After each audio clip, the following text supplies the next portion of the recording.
I'll tell you what, though, Miles.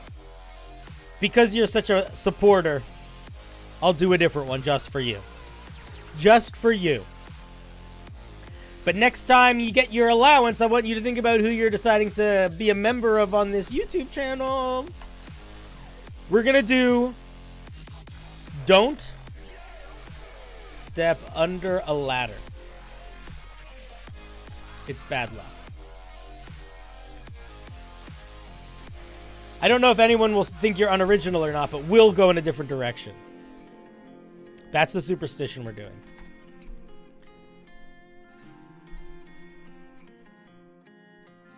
And I think we make this one a spell. I think we make this one a spell. Because we've been making a lot of magic items. And the name is going to have a pun in it.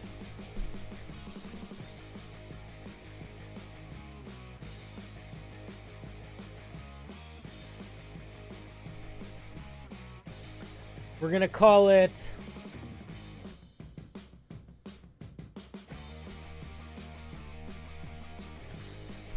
Give me a second. You guys can take a second too. I'm thinking about...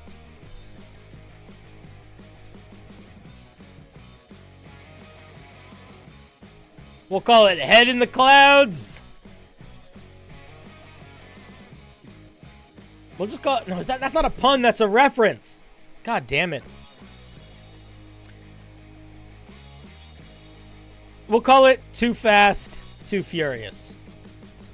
We'll call it Too Fast.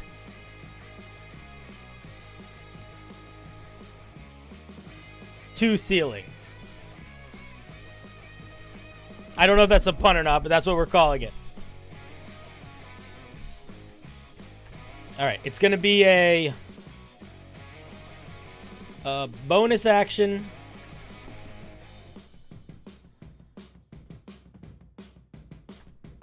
It's going to be... Yeah, it'll be bonus action. No concentration.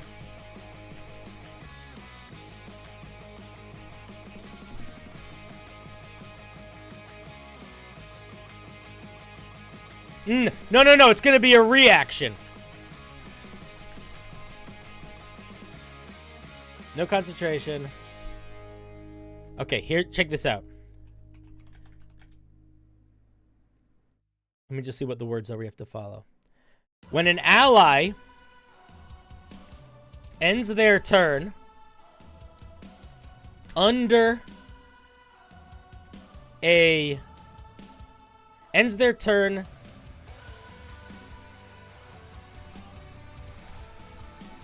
Under a ceiling...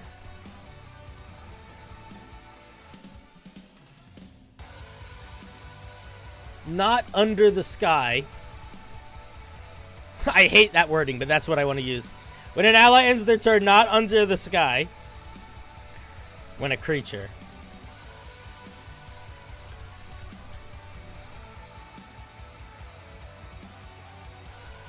You can use your reaction within 60 feet of you. No, I'll say 30 feet. Ends their turn not under the sky. You can use your reaction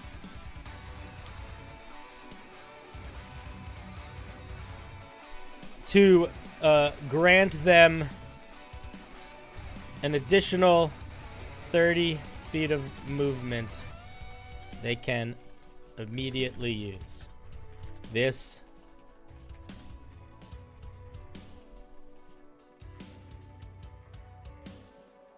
yes. I think that might be enough, honestly. We don't even need the no reaction. Wait, it needs 50 to 150 words. We need also a pun. We need another pun. When a... Chat, I need you to help me come up with a pun. I'm never going to be able to come up with a pun.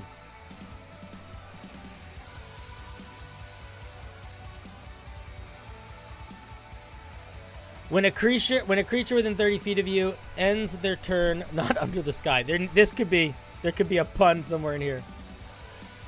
You can use your action to grant them an additional 30 feet of movement they can immediately use. I'm bad at puns. Me too.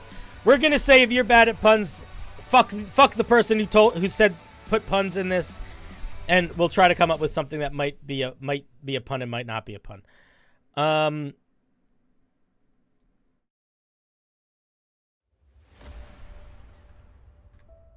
Speaking, and then we'll say, I know what we can say. You can use immediately.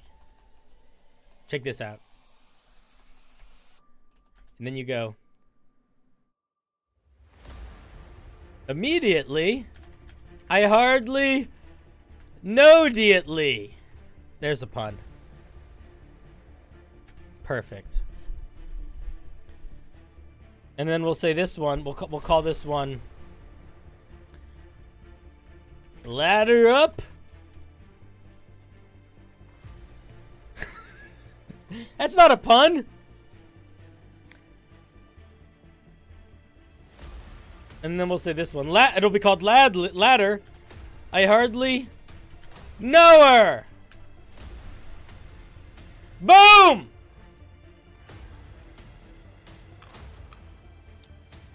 Perfect.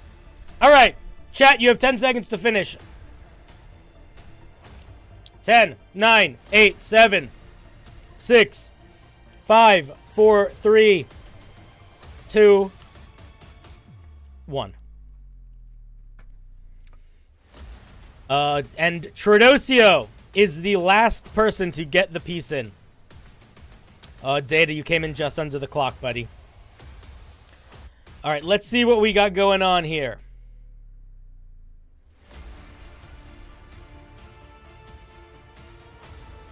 Different music.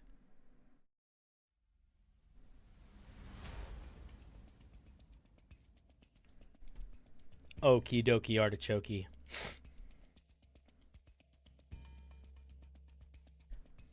Our first piece.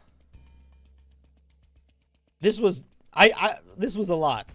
I think the puns really tripped me up. Everything else was I'm just not good at puns. All right, the first one. Fuck you, ladder.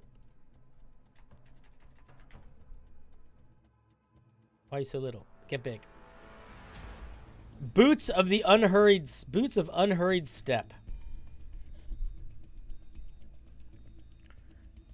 In certain lands, it is believed that rushing brings bad luck, while walking at a measured pace invites fortune.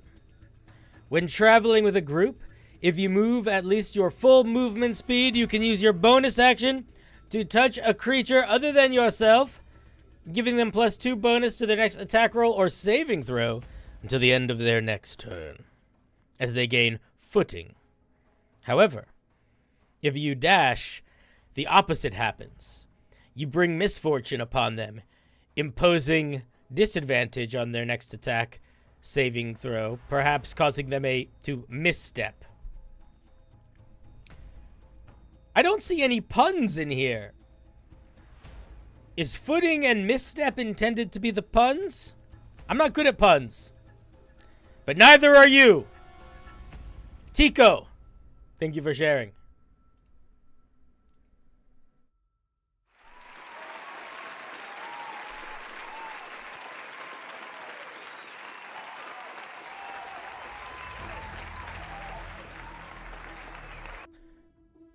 Hey, buddy, I'm not complaining. I love it. And I don't think I could do better. But if you make a sandwich and you don't put any tomatoes on it, and I make a sandwich and I don't put any tomatoes on it, I just think both of us didn't use any tomatoes. You know what I mean? Ooh, the DM put their word count.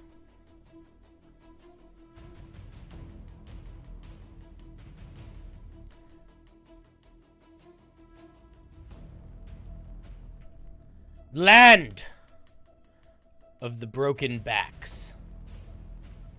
Well, where did they get the... I wonder where the DM got the idea to do step on a crack, break your mom's back. I think they heard it from me. I don't know if they were being very original. I would be worried that about being unoriginal.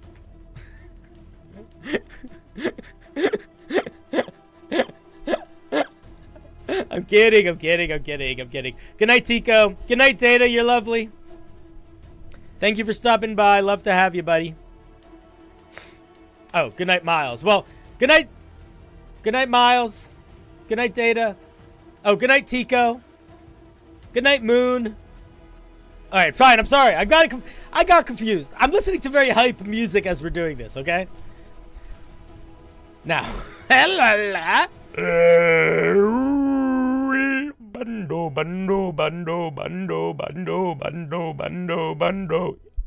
Okay. Land of Broken Backs. 5th level necromancy spell. Oh, I forgot to give my spell a level. I think I wanted it to be 1st or 2nd. 5th level necromancy. 1 action. Verbal, somatic, ranged. 60 feet. Duration 1 minute. Concentration. The ground in a 20-foot cube in range is struck with a shockwave, becoming heavily cracked. A creature moving through the area may choose to treat it as difficult terrain. Otherwise, it takes 4d10 necrotic damage as its mother's back is magically broken. If the creature is a mother, it can move freely. A creature may also move freely by rolling across on a log of lumbar or a column of stone.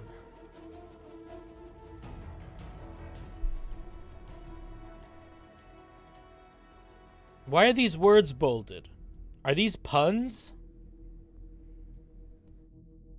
I don't think these are puns either. I'm so confused about the universe. I love it. 10 rounds of applause.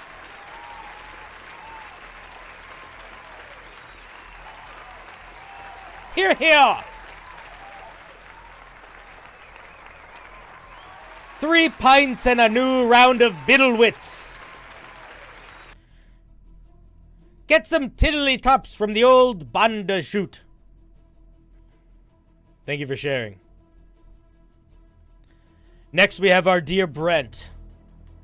Our man with the plan. Who's sometimes called Stan. And who poops on the can. But don't we all? Let's see here. Boop, boop, boop. Boop, boop. They're excellent puns? Ah, I apologize. I don't think column and column is a pun if it's the same word, but that's just me. Sigil of the purest. Again, I don't know if I know anything. Sigil of perfect catastrophe. That is a pun. That's 2 puns right there. That's, you know, this is how you know that Brent is a British person with a very specific style of British people humor.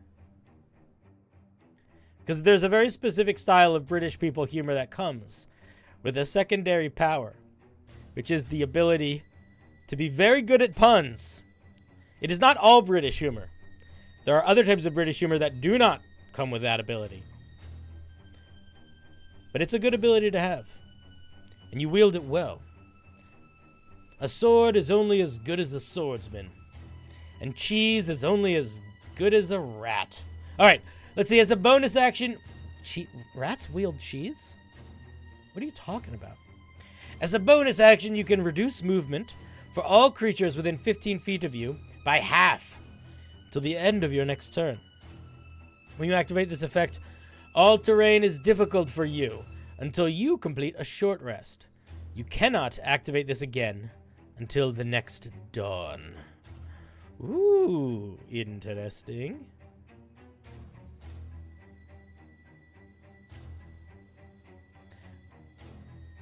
So you make everybody slow and you also become slow. It's like we're all slow together. Fuck you. Love it. Love it, champion. Glory unto you and your kin. You do the island across the pond proud, my friend. Brent, do your children appreciate your humor? They probably don't, but they will when they get older. That's the type of humor that I imagine you have. Is that a child is going to be like, ugh. But then when they get to be like 17, 18, 19, they're going to be like, oh my God, my dad was dropping fucking bars. You know? All right. Onward and upward. Next, we have a piece from Tredosio.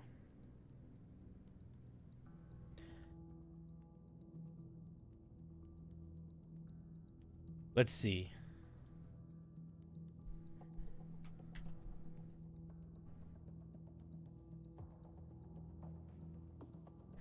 Data, fine, I'll look at yours. But I am going to do the thing that I do in the future, Aaron, where I'm going to count down. I'm going to say, I'm going to stop it, and then I'm going to count down from 10, and then in my head, I'm going to wait for the delay, and then I'm going to stop taking them. And if you're 1 second late after that, it's done. It's trash? All right, lovely. Then I won't look at it, and I won't feel as bad. I'll still feel a little bad if that's okay with you. Because I can't help that. Like, I don't want to change for you. I can't help but feel a deep worry, sort of in a perpetual state of wanting to make sure everybody feels like they're having a good time, you know? Anyway, let's look at this piece from our dear Tredosio. Dice or die? Original feat. You believe that rolling a dice can change the future. At the start of your turn, you can reduce your speed to 0 to gain a die dice. As a reaction, when you see another creature roll a d20 test, you can spend a die dice to roll a d4 and add or subtract it from their roll. You can't ever have more than one die at a time. Okay. This is very funny. I don't know if I would call this a pun, but I was really, really, really hoping that you would get us to a phrase that was something like die, and you did. And what a lovely place to get us. I do think, though, Tredosio, that if you were going to do this a little bit more and lean into it more, you need to have more than 2. Like, you need to have something, you need to basically get to a place where you are, where it grammatically makes sense for you to say die, or die, dice, die, or something like that. I think that's really the goal here. But it's a nice little feat.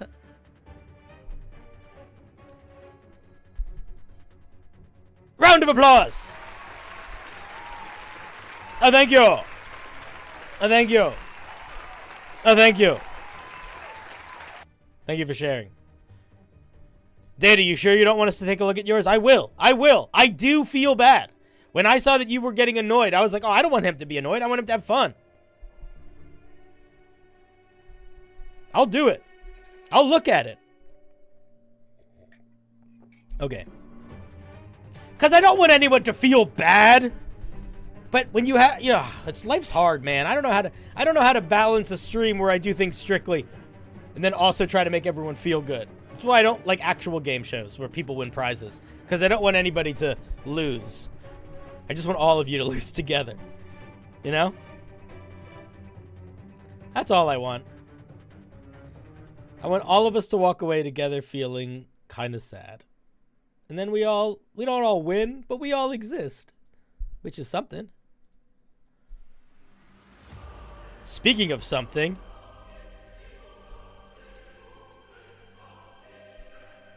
once again we return.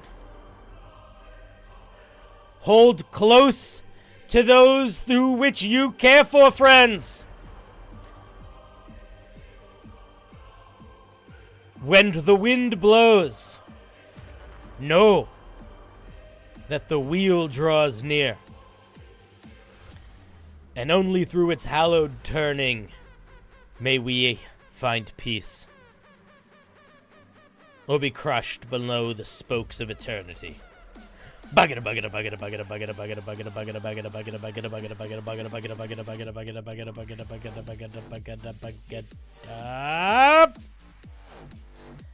It has both divine and infernal background. making it chaotic lawful. I don't know if something being divine and infernal would inherently make it chaotic lawful, but I do accept that in the circumstances of this homebrew, that's exactly what it does. One rule down. Several to go. Buggada buggada buggada buggada buggada buggada buggada buggada buggada buggada buggada buggada buggada buggada buggada. Your piece must be written exclusively using popular song lyrics.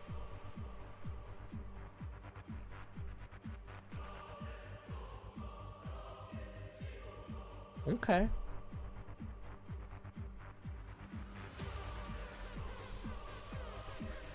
I see you. I see you. In the words of Succession, I see you.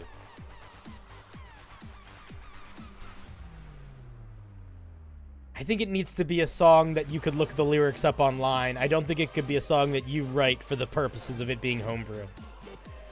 I think if it's a song that I couldn't Google the title of and find the lyrics, it doesn't count.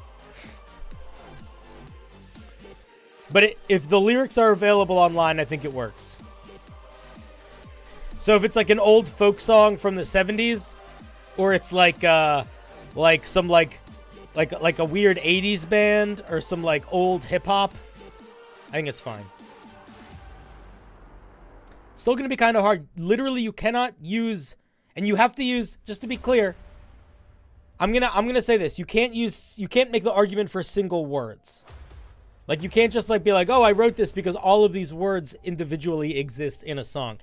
When I read it, it needs to, I think it needs to feel like song lyrics. Maybe not of the same song, but we need to be able to feel an element of it coming from song lyrics. Just a slice of it. Just a slice. Knock, knock. Who's there? We're spinning again. Buggada buggada buggada buggada buggada buggada buggada buggada buggada buggada buggada buggada buggada buggada buggada buggada buggada buggada. Your homebrew must use the name of an existing magic item. Okay. Okay. We're gonna add this, but here's what we're gonna do. Your item must be named after an existing magic item and called magic item version 0.2, but the body of the work has to be song lyrics. I think that's how we navigate both of these rules existing in the same space.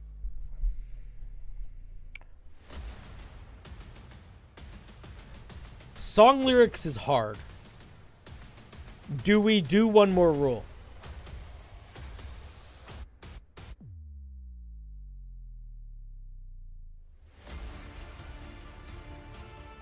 What kind of creators are we if we don't? Will we be the wind beneath our wings? I'm trying to think of song lyrics.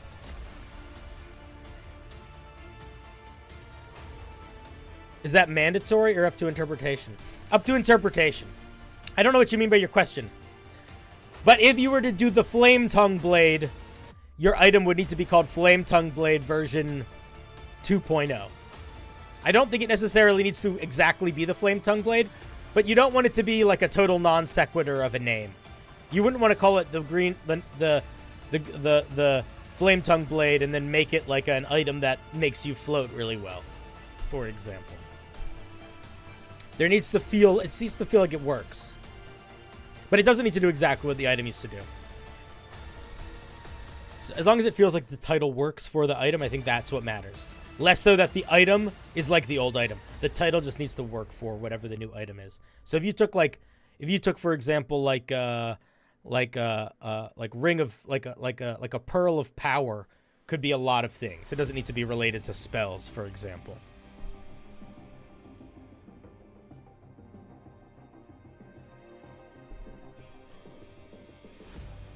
I think we do one more spin. It's going to be difficult, Bibsy, but that's the point. It's a challenge.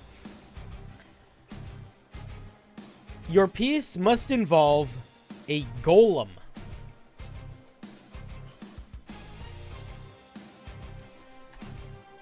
All right. I think that's pretty good. That is difficult. Here we go. These are the rules. Let me post them in the Discord.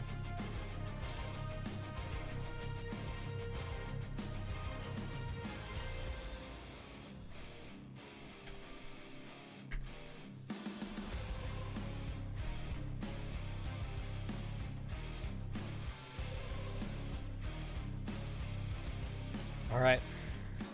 Let's boogie. This needs to be based off an item that already exists. Is there an item with the name Golem in it? Leather golem armor, manual of golems. Let's see what leather golem armor does. +1 to your AC. You guys can't read that, can you?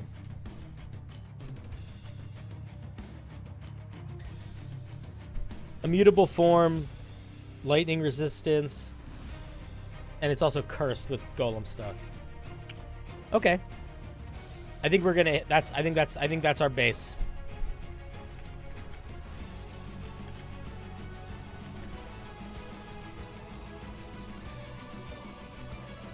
Leather golem armor, version 2.0.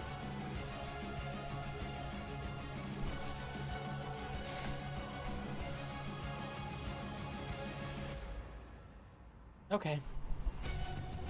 Now's when it's gonna get a little weird.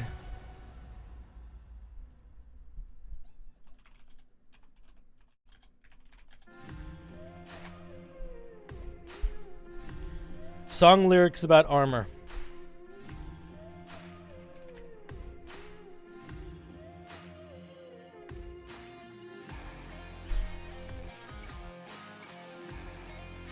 My armor comes from you. Hand me my armor. My armor comes from you.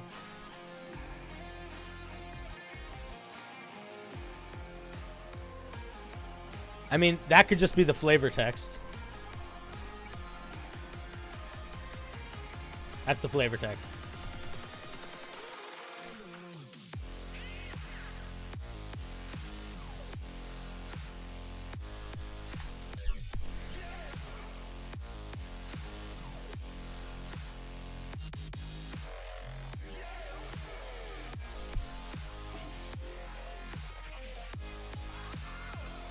I put my armor on. Ooh! Okay, I put my armor on is a really good way to start the... Okay. I put my armor on is very good. I put my armor on, then something needs to happen. So, okay. Divine Infernal stuff needs to happen. What's the fucking Fire in the Sky song? By Rihanna. What's her name? Not Rihanna.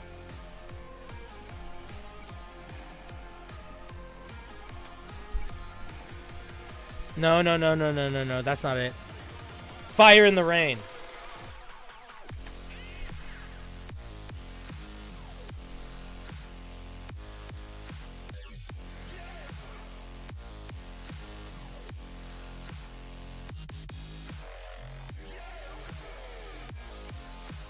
I set fire to the rain.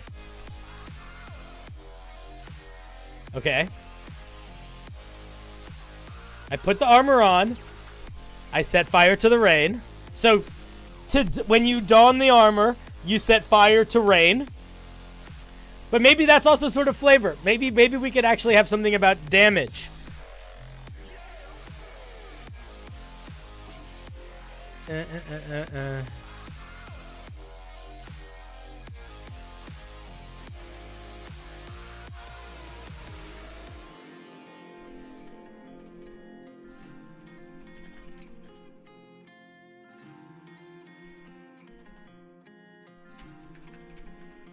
Songs with damage.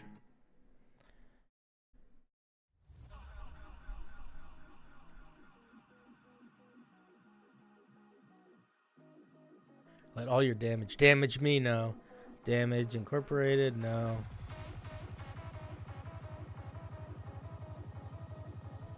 No.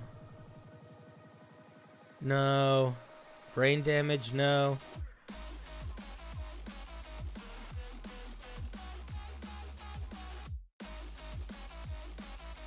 This might leave some damage.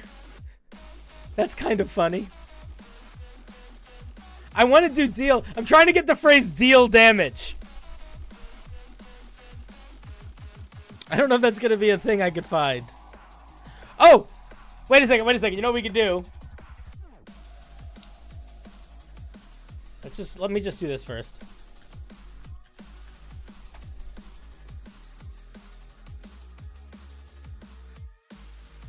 Because we could also do... Why are you loading really slowly? We could also do deal. And we could find a phrase that gets us into the damage, right? This website doesn't load fast.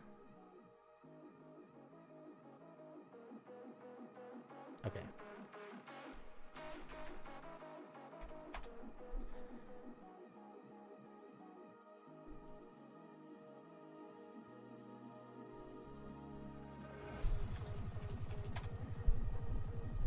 Okay. Ah! There we go. I can deal. Perfect.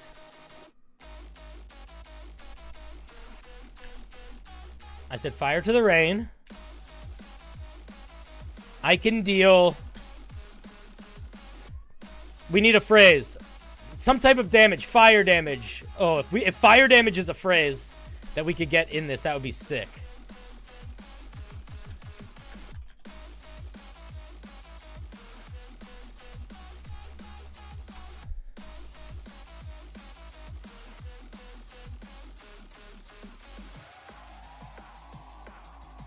I don't know this band.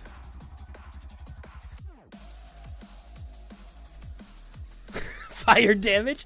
I guess I could do that. I guess we could do that.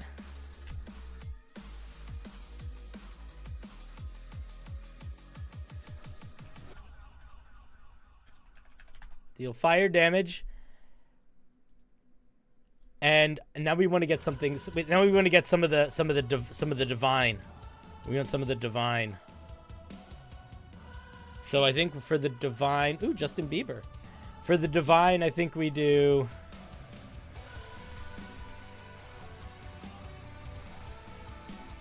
Song Divine Light, right?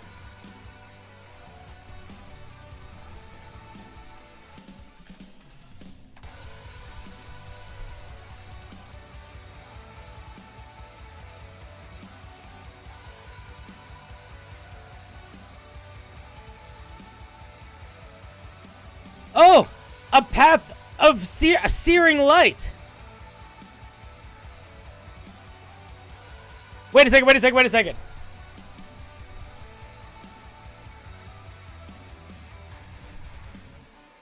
That's perfect. Oh, that's a better lyric. Stop it. Okay, wait, what did it say? There cuts a path of searing light.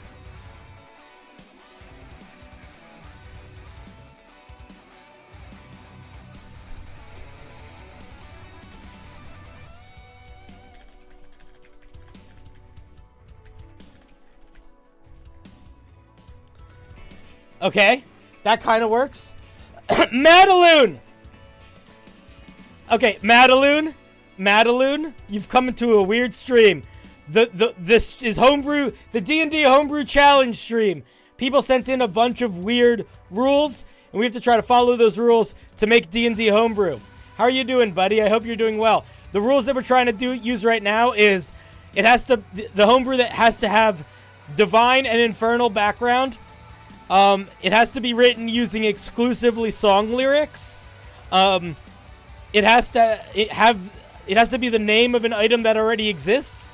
And it has to involve a golem. So we're calling it Leather Golem All Armor version 2.0. And so far, the item works like, here's the flavor text. My armor comes from you. I put my armor on. There cuts a path of searing light. I can deal fire damage. That's where we're at so far. And now we want to hit, like, we got to hit the range, right? We got to hit the radius. What's a good song that has maybe, wait a second.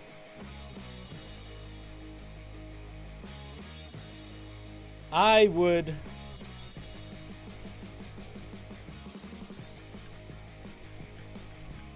Let me just see if I Would Walk 500 Miles has what we need in it.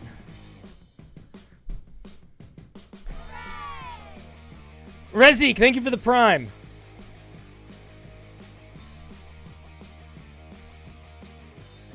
I don't think it does. Oh, that would have been so funny if it did.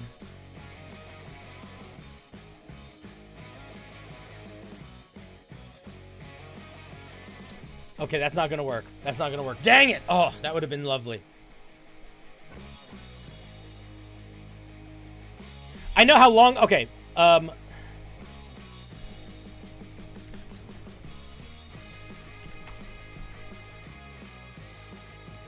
if we get Rent...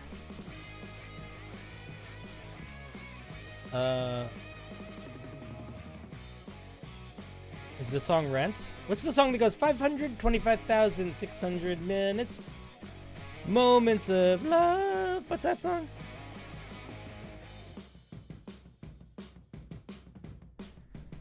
$525,600 minutes.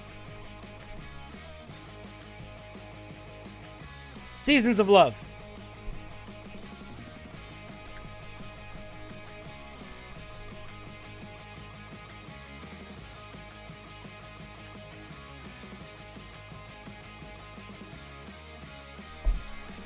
That's how long that's how long it lasts. So we don't actually need that word just yet, but we're going to need it in a bit when we figure out how to get there. 525,600 minutes. I put my armor on. There cuts a path of searing light. I deal fire damage.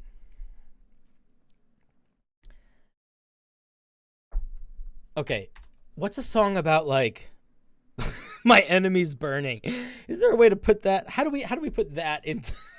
What's a song? These are weird things to be looking up. Let's think about this for a second.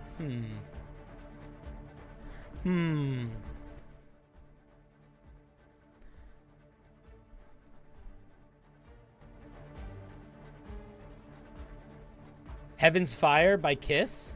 Oh, that could work.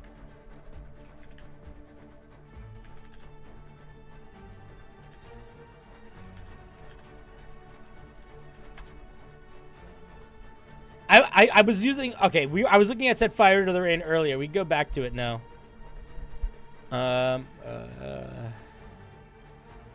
Feel my heat taking you higher. Burn with me. Heaven's on fire.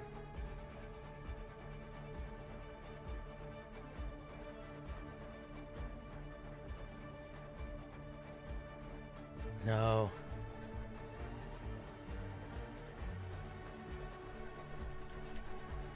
Wait. How do I...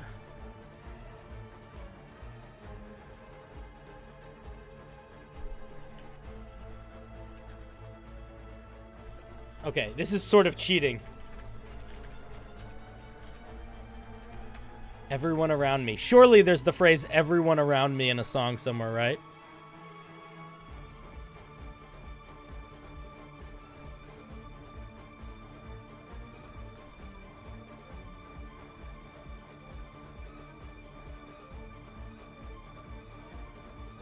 Oh, it's too nice.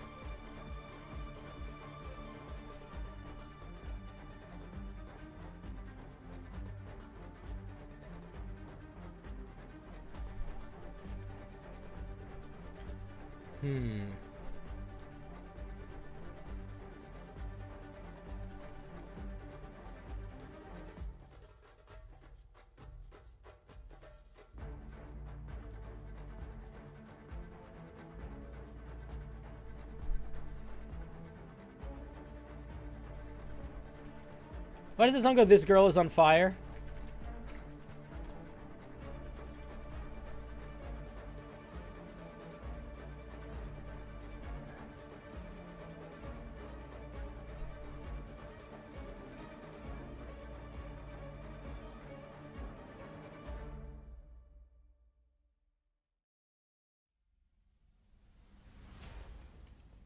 Everyone stares. Oh, let's just use everyone stares. Everybody stares.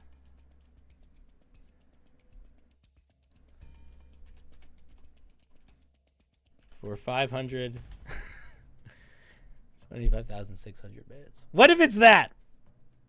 I think that actually might be good.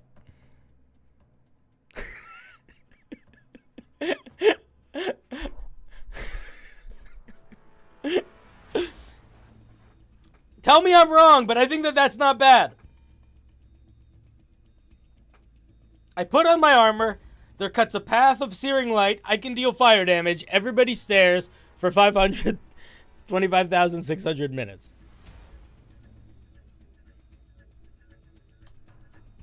I think it's good. I think we're solid. I'm calling it. I'm calling it.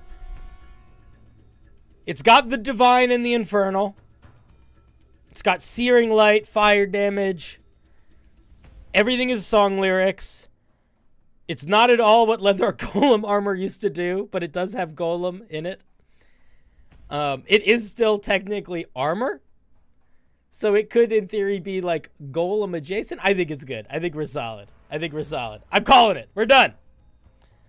All right, chat, you got 10 seconds to finish. 10, 9, 8, 7, 6, 5, 4, 3, 2. What's a song with an object? You mean the word object or any object? Because I feel like it's easier to find a song with a random object than the word object. But I this is not an easy one for me, but that's okay. Okay. And Data is the last person to get one in. Boom. Submissions closed. Let's see what you guys made.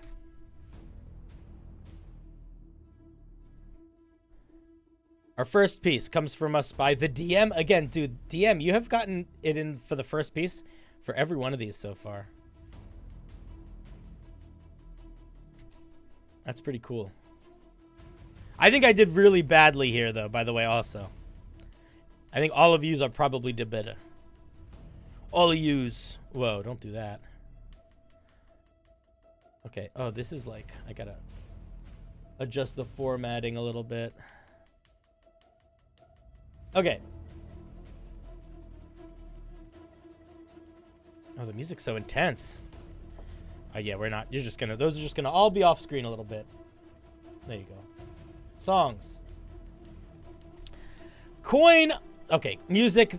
That was, the intense music is fun. We need slightly different vibe of intense.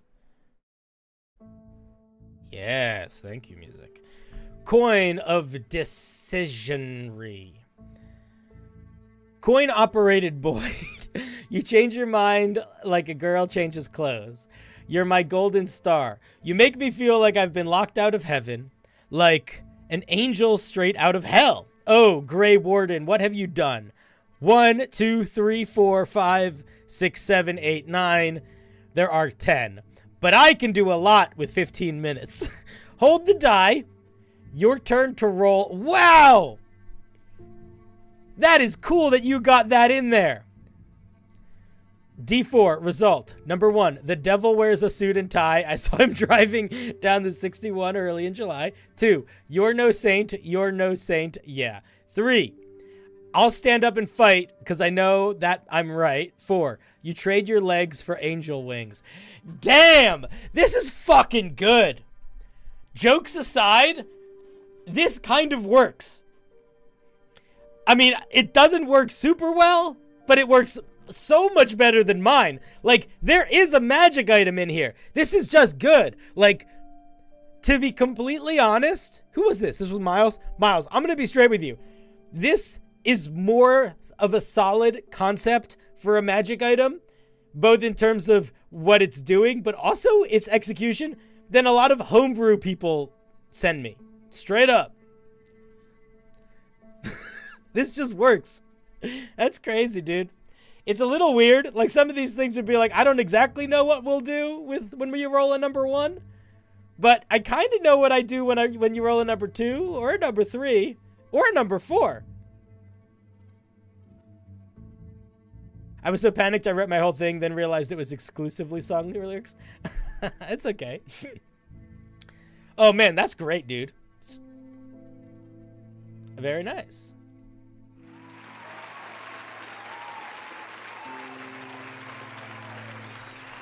Wiggledy biggledy, as they say. Wiggledy biggledy. All right, let's see. Who else sent in one? Next, we have Brax, the Destroyer. No, it's not the Destroyer. It's just Brax.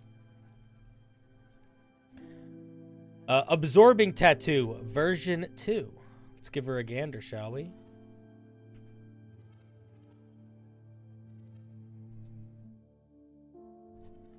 Absorbing Tattoo, version 2. Don't know the reason I stayed here all season. Nothing to show but this brand new tattoo. But it's a real beauty, a golem beauty. How it got here, I haven't a clue. But with it, absorb light and the dark. I'm going to tell you right now, who sent this one in? Brax? I appreciate that there's a part of you inside your heart that really wanted to explain the intended purpose of the tattoo here. So I take away no points for that.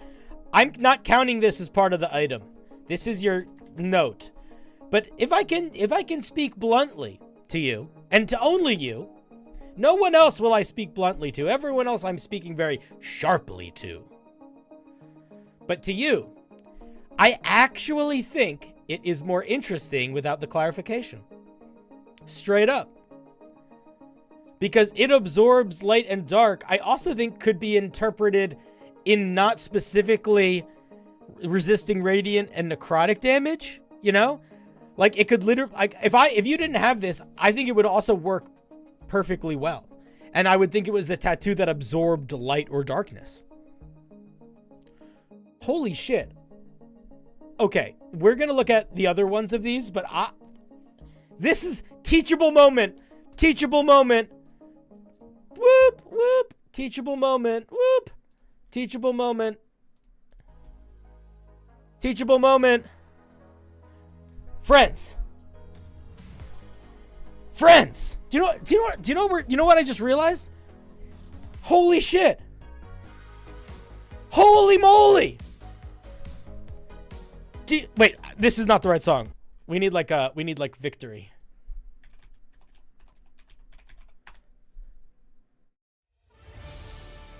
Do you know what I just realized?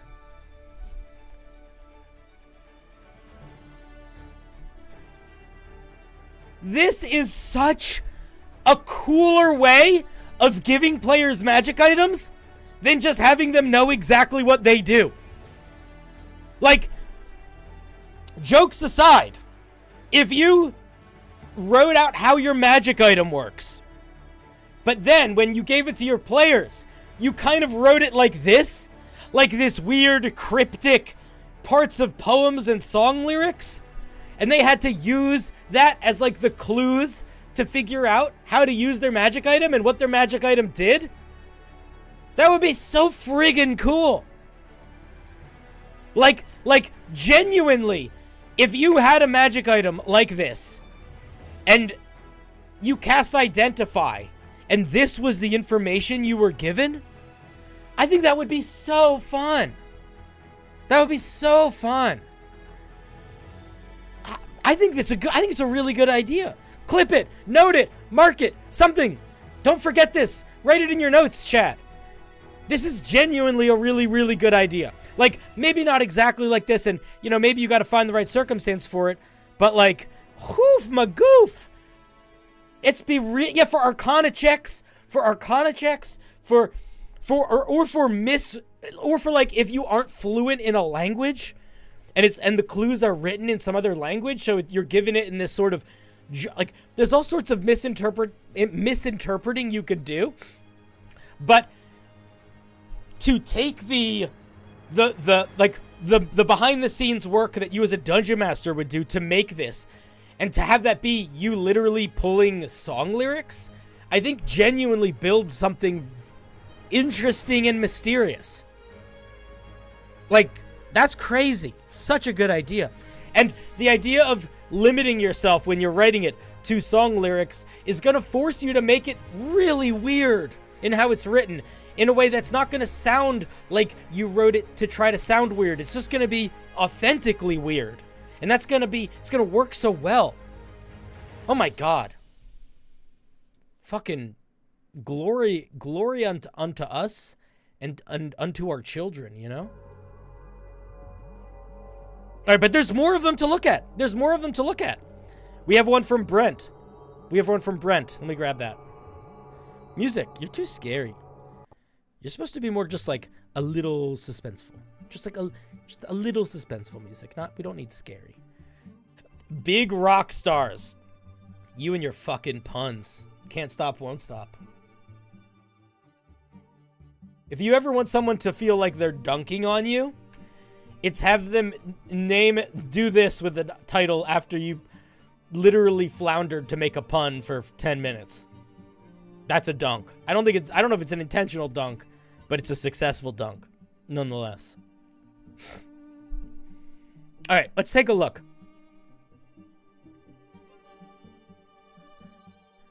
Big rock stars, legendary item. You can have it all. The Ring of Fire. This is the resistance. It is a circle we will never break. Immutable? Yes, immutable. Here comes the sun. This is resistance. A necrotic manifesto. This is resistance. Like, this is such a cool item description.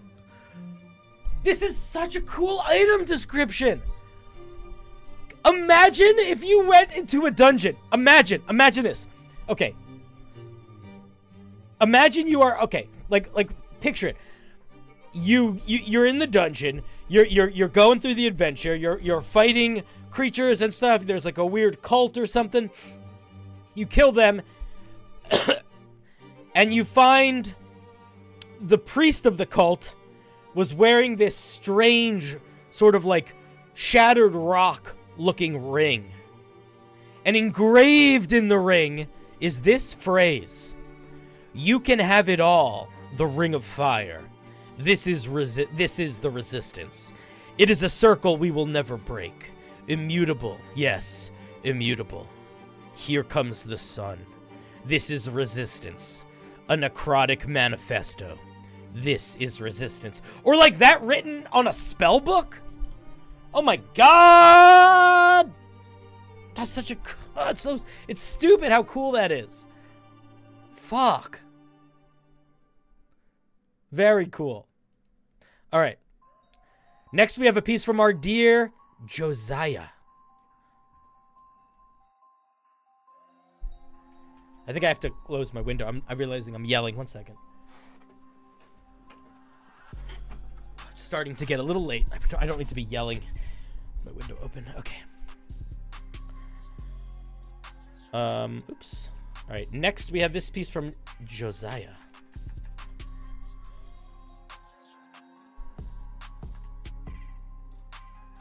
Staff of Bird Calling. Let me try that again. Staff of Bird Calling. I skipped you again?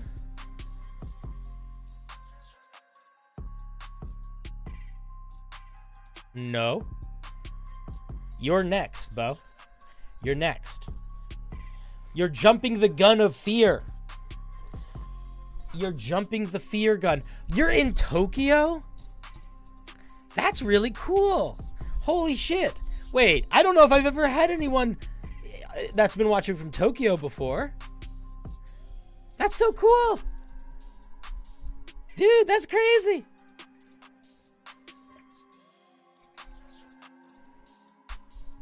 Japan is a country I would very much like to visit.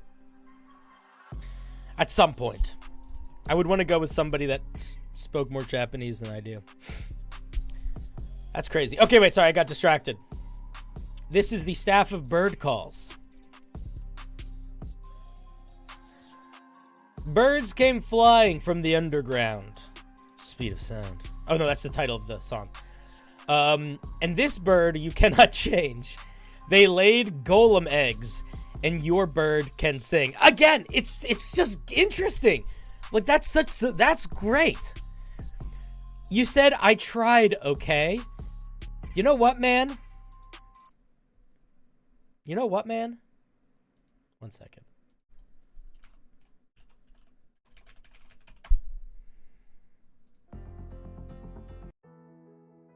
You know what? 1 second.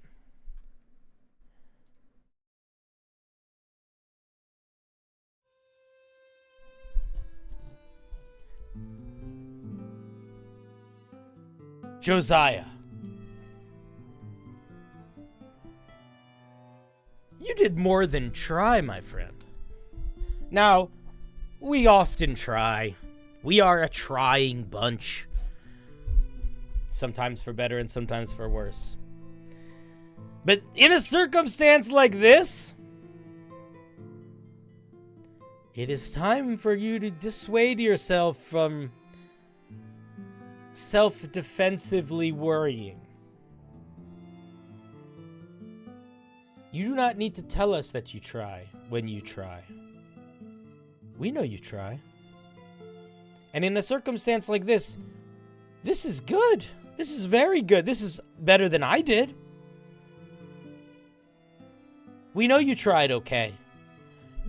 You might have only tried okay, actually. But you tried okay, but you did very well. Next time, say it with your chest a little bit, you know? Shoulders back.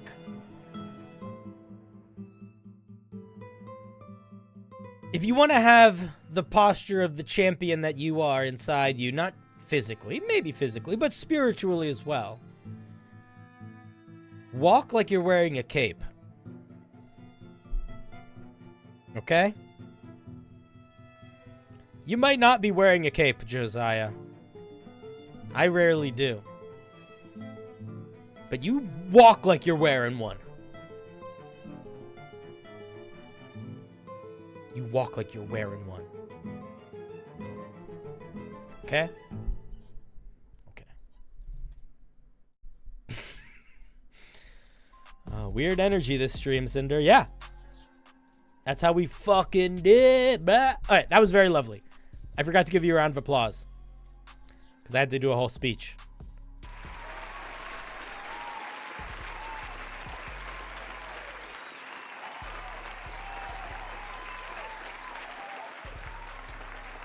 Kaboosh. Next, we have our dear, sweet champion. A classic member of this community. He's been around since before my forehead was as big as it was. Actually, a lot of these people have. But he has too. Ryazikon, what you got for us today? You guys remember when my forehead was smaller? Like pre-COVID? Or maybe just around COVID? That was great. Circlet of Blasting, version 2.0. There's a reaction. Yeah. I love the way you guys are finding words with game mechanics in them. Oh, that was in my heart. No? You don't remember? Dang. That's okay. I've always had a big forehead. It's where I keep my brain. And also other weird stuff that I don't need to tell you guys about. There's a reaction. Yeah. Golem strikes with molten rays. That rides down the light. Smoke clouds fill the air. 10,525 kilometers of distance between us. Oh, heaven, let you shine down. You know, Yaz, you did more of what I did. You were really trying to get mechanics in there. That's what I was doing. I was really trying to get mechanics in there. And I think that you did a weirdly good job of it. We know pretty much everything we need to other than how much damage it does. But we know the action economy. We know the range. we basically know what's happening. Molten rays. Circlet of Blasting. If I was going to give you one thing that I would change, I would make this the opening sentence, not the final sentence. That's the only thing I would change. But I think it's lovely, dude. If you gave this to your players, I'm not going to speak for all D&D players because I only know mine in terms of what they're actually like at the table and people that like I've watched, I guess. If I gave this item to my players basically as is, I don't know if they would question the information that is missing. I think they might forget to. I think they would laugh at the range, but I think they might not even notice that I don't say how much damage it does. Or like attack rolls or saving throws. Anyway, lovely. Thank you very much, Yaz. Great, great piece. You know, it's so funny. I went to the rent for the 5,000, 25,600 minutes, and you went to 10,525,000 kilometers. There's got to be songs with shorter distances, right? Do all songs have crazy? Like, where's the song that it's like 10 feet away, 10 feet away? Where's that song? 10,500. Excuse me. I don't mean to mistake, Tradosio. I apologize. 500 miles is a lot. Oh my God, the song lyrics. Whoever suggested the song lyrics, that was a lovely idea. Also, whoever suggested the puns, it was also a lovely idea. I'm just bad at puns. If I was good at puns, I would have been like, oh, this is the best idea. But that was my weakness showing. My weakness was shining through. And I felt frail, and that frailty frightened me. So I got defensive.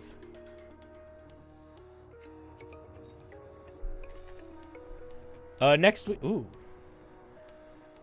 You gotta be lined up properly.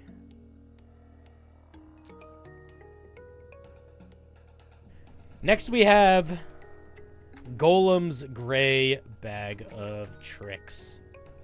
I got the magic in me. When you roll the dice, you get what you need. Take it to the next level. D10, creatures in the dark.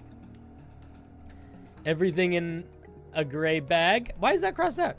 You would not believe your eyes if 10,000 fireflies. I ain't the sharpest tool in the shed.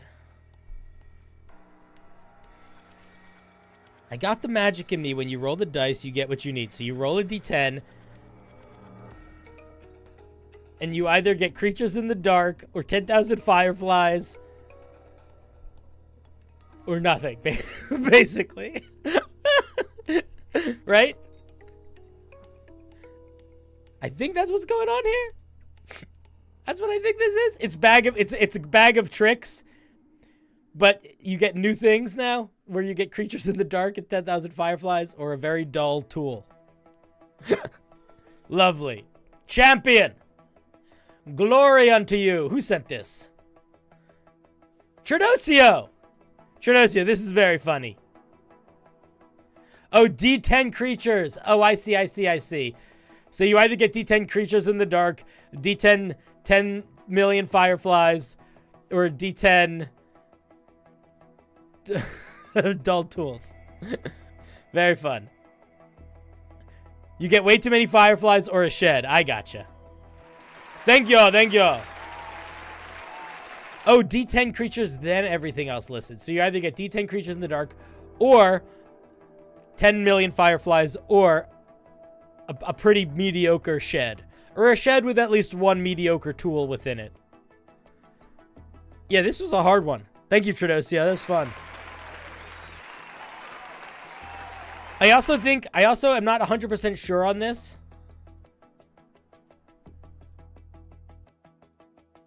But I think that this and the Circlet of Blasting one, I think, are the only ones that do what their old tattoo did. I guess Absorbing one did too. Okay. Maybe more of you were able to do that than I thought. This one also really just feels like the Bag of Tricks, which is good, I think. To try to hit that button is a hard thing to do. Okay. Applause. Over. We have one more of these fucking madhouse pieces, and then we go back to the wheel and we start fresh. Yeah, no worries. We can't always format like a table. Sometimes we gotta format like a stool. As the good book says, at night all cows are brown. Okay. Oh man, this is gonna be annoying because of the way this thing is formatted. Okay, I guess I'll just put this right here for now. Okay. Let's see. This is the alchemy jug, renamed the heart-shaped box. Look inside my heart-shaped box. Locked inside my heart-shaped box is mine treasure. Knock 3 times on the side. Roll to the dice. What's inside? Every time I open up, grow up, blow up once a day. That's very good. That's very mechanically sound. Roll 1, meat-eating orchid. Roll 2, magnet tar pit trap. Roll 3, Pisces. They're just fish. A bunch of fish show up. Roll 4, mulberry bush. Oh, you made 2. That's fun. That works weirdly well. Just like straight up.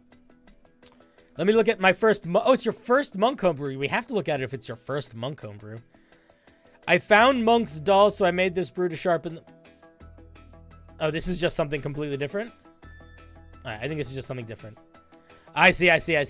I love this alchemy heart. It's weirdly like close to just well written for homebrew. Yeah, that was the previous prompt. I understand now. I gotcha. I'm an easily confused man. I'm very old.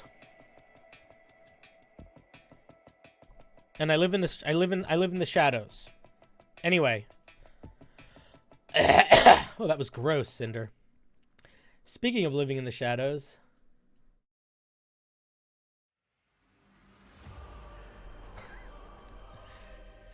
prepare yourselves, children. For the night is dark and full of homebrew. And ours is to carry the light.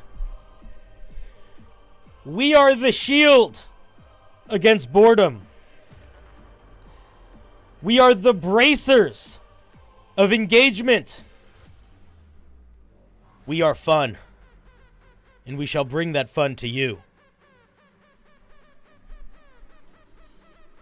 And now the time comes. What is happening? What is happening is we are rolling on the wheel of homebrew to determine what rules we need to follow, and then working together to build some homebrew following those rules. These rules were submitted by my YouTube members, my Twitch patrons, and my Patreon patrons, or Twitch subs.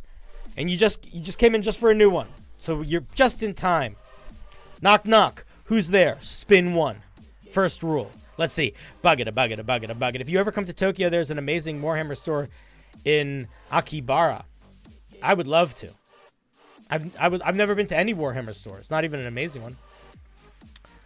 Your creation must have a completely useless ability. That is actually not a super difficult rule. That's an easy one. That's kind of just a fun rule. I'll take it.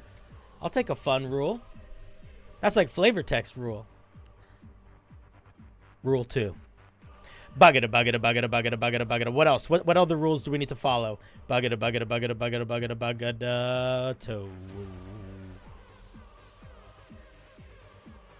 You can't use any words that begin with a vowel other than E or Y.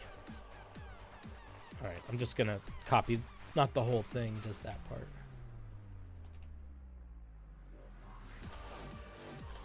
Okay, that's pretty hard. But it's not that hard, you know what I mean? Like, we're pretty fancy, famous people up in here. So I say that's only 2 rules. We need at least a third. Knock, knock.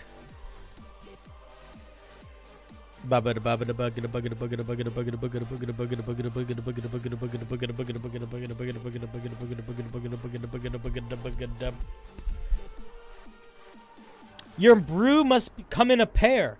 One good, one. Oh my god, that is fucking crazy. The only vowel we can use to start a word is E. So this E. That works really weirdly well. Okay, we have 3 rules so far. We might want more. Let me just go over what they are. Number 1, your creation must have one completely useless ability. Number 2, you can't use any word that begins with a vowel other than E or Y. And number 3, your brew must come in a pair. 1 good, 1 evil. I think we do at least one more spin. Yeah. What do you do when you run out of your heart? Take someone else's. Like in Indiana Jones. Buggada, buggada, buggada, buggada, buggada, buggada, buggada, buggada, buggada. 2 more? All right. Well, okay, listen. One of the ones on this list is you have to write it in iambic pentameter. Okay, so they could be all sorts of things. Your brew must do the opposite of the most recently selected rule. Okay, genuine question. What is the opposite of your brew coming in a pair? 1 good, 1 evil. What is the opposite of that? You know what? That's your choice to make.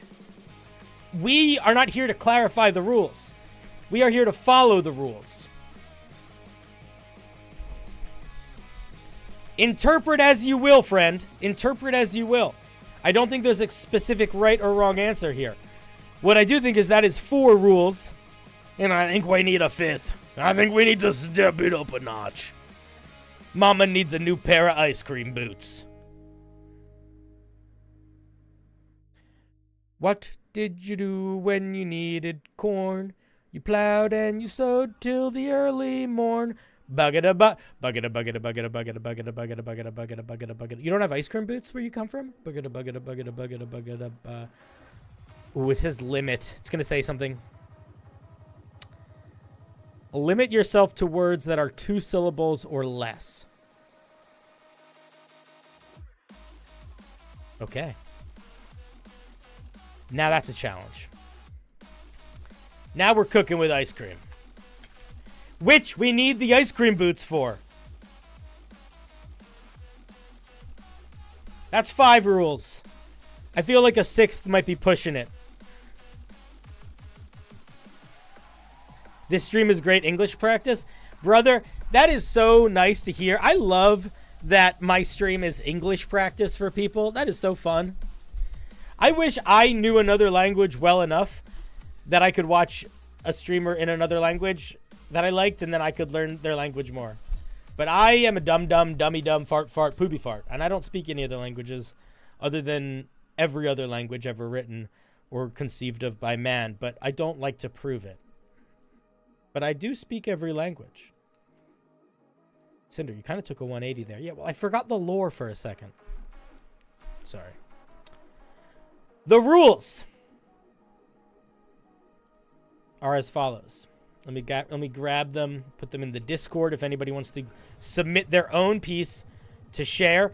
If you just got here and you're watching and you want to participate in this contest alongside, in the Discord, in the announcements tab, there is a link to the thread where you can share your submissions to these challenges, and we will look at them on stream. You don't have to do that, but if you want to, you could. That's why Twitch needs that CC language thing. Oh my god, that'd be so nice.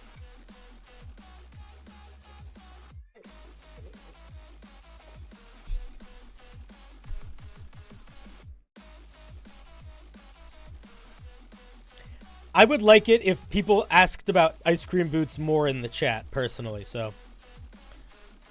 Oh god. Okay, wait. I gotta change my brain. I gotta change my brain. Okay, let's talk about what this is. You have a little bit of time here, because I gotta talk through this. One useless ability. No words that start with vowels other than E or Y. It has to come in a pair, good and evil. It has to do the opposite of come in a pair, good and evil. And I also have to limit myself to words that are 2 syllables or less. Okay. What do I think the opposite of good and evil are? What if it's this? I think I got it. I think it is a hat of good and evil, and a hat of evil and good.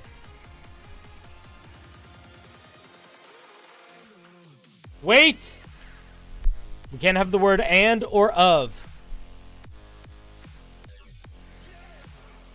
So we shall call it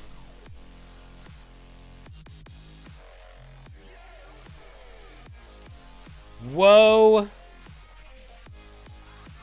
enters wisdom. And the other one will be called wisdom enters woe. So they will both incorporate good and evil. One will incorporate good and evil, one will incorporate evil and good. And it's a hat.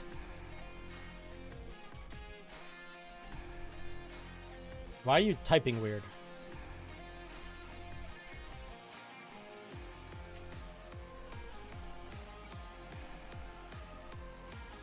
Okay.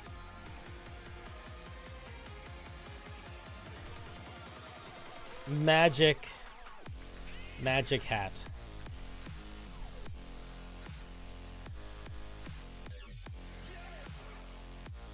Whoa. Okay. Oh, there's a lot to keep track of. 2-syllable words. You can't use any... Okay. When you wear this hat... Wait, what do we want it to do? I guess that's an important thing to think about. Oh, I know. When you wear this hat... So here, this will be woe enters wisdom. Okay, check it out. When you wear this hat, you can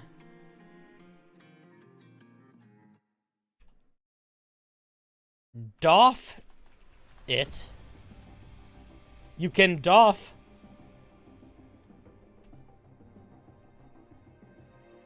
can doff this hat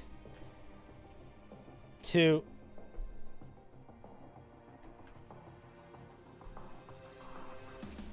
remove the... Frightened is 3 syllables. Fuck.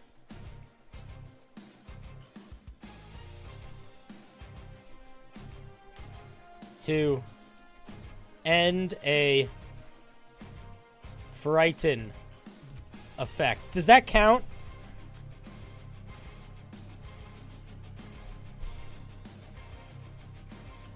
That feels a little cheaty.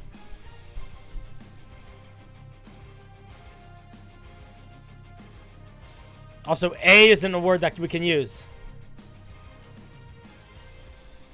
To end fear effects.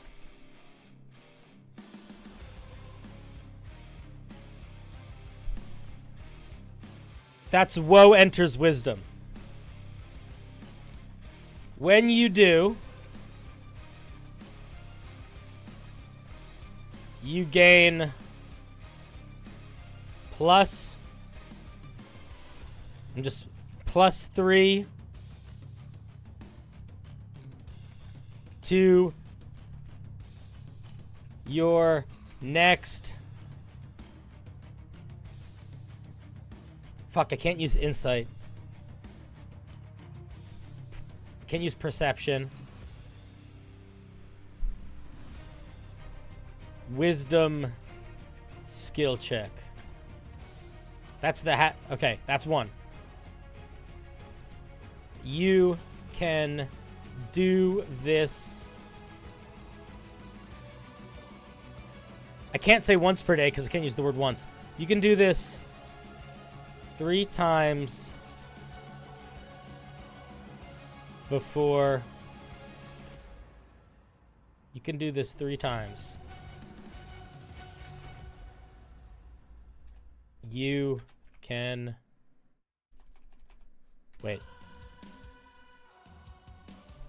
You can don this hat to expend charge.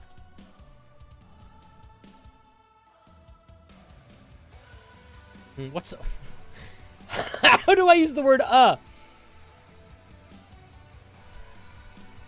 You can use it... Okay. This is not ideal, but this is going to be fine. Charges to... You can use this hat... You can doff this hat to... You can doff this hat to expend charges to end fear effects. When you do, you gain +3 to your next wisdom skill check. This hat has 3 charges. No. You gain them back during long rests. No. During dawn. That's the hat of... That's Woe Enters Wisdom, okay? Now, we do Wisdom Enters Woe. You can doff this hat to expend charges to end charm effects. When you do, you gain +3 to your next...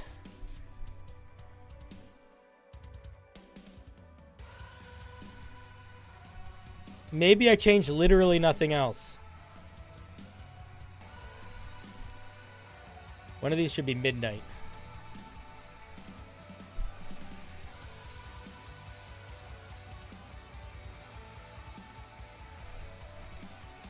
Oh, you're right.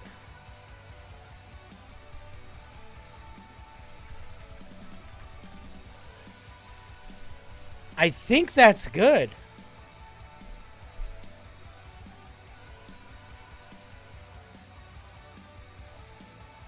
I think that's good. Let me just make sure. It has to... Oh, no, it needs a completely useless ability. Fuck. All of these things are useful. Okay. I forgot that. Okay, when you don the hat, your hair doesn't flatten. How about that? Is that useless? Or is that actually useful? Is that too useful?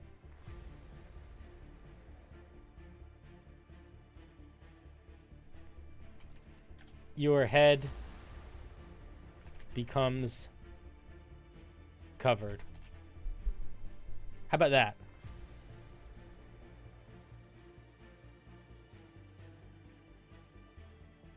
And you can't use the word invisible. Invisible has 3 syllables and starts with an I.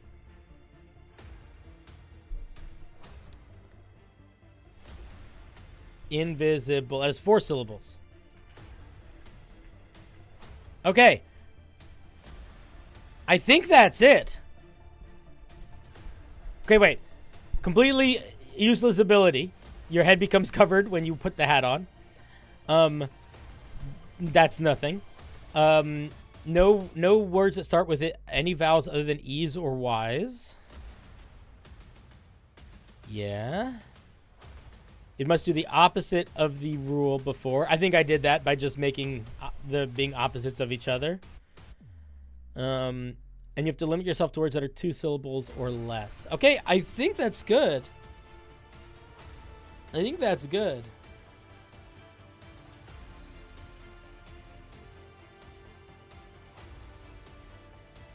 I feel good. All right, guys, now it's your turn. Oh, I should have had this over here the whole time. God damn it. Tell me tell me if you can't see the whole thing in the future.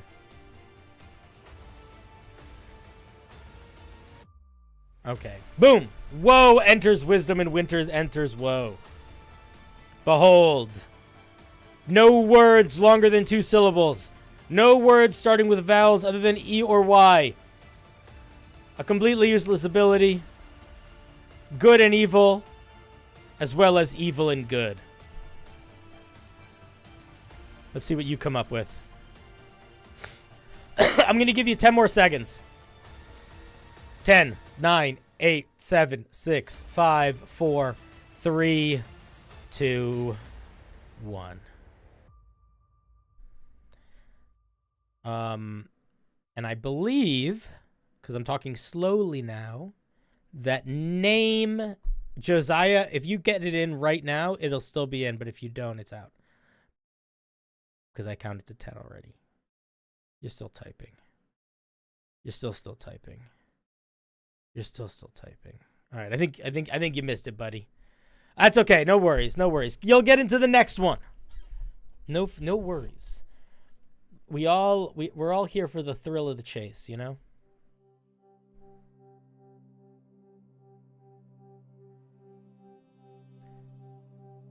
You posted it earlier? If I can see it, then I'll look at it. Okay. If you posted it earlier, then I'm confused. I'm not going to worry about what I'm confused, name. You're confusing me.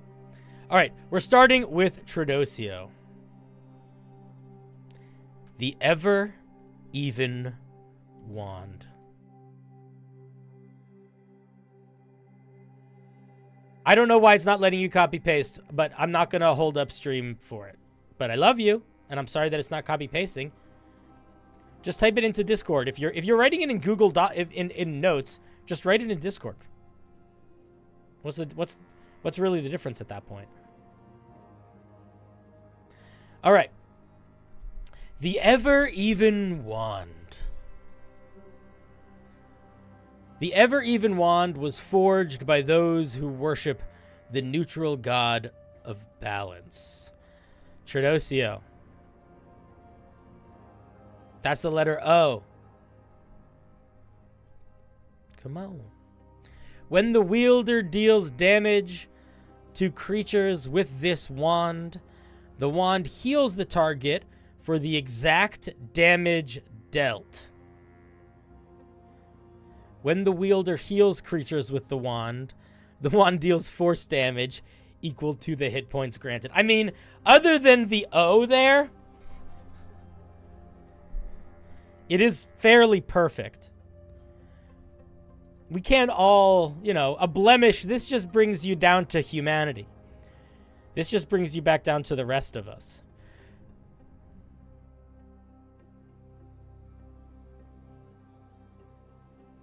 Name, did you post it or not? If you did post it already, I don't see it. Did you deleted it? Is that what happened? Oh, yeah. Let's just post it next time. This is really fun. This item, what I wonder, it's okay. I've been reading all of them anyway because people are consistently not following the rules. It's fine.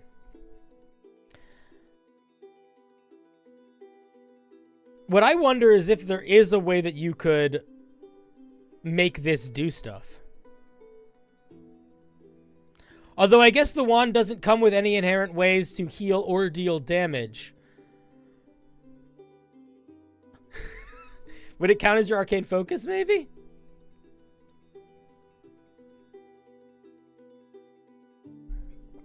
Really fun. Really silly.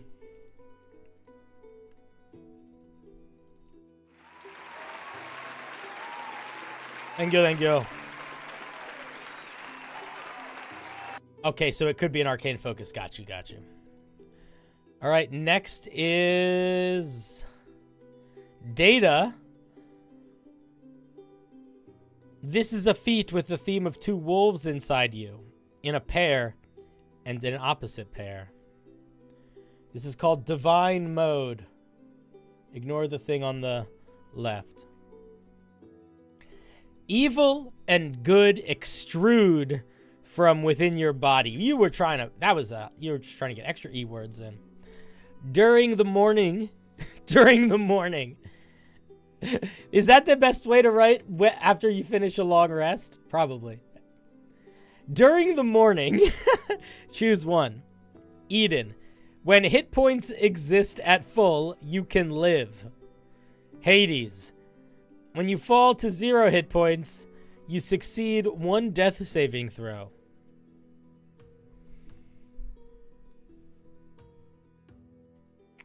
I believe the first feature is the one that's intended to be useless, but it's also written weirdly, so it confused me.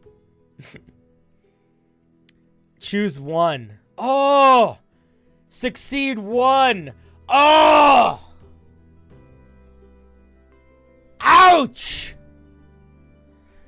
Oof, my heart! Ah! Why? God damn it!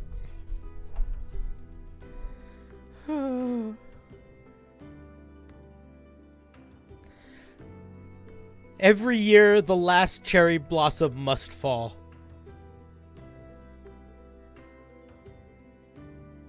But more will bloom. More will bloom. Anyway, thank you for sharing.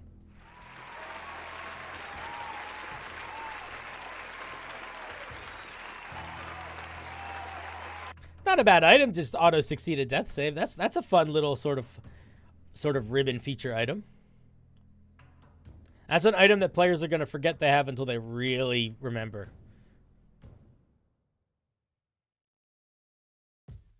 The next is from Everett. A whetstone. Classic stone of whet.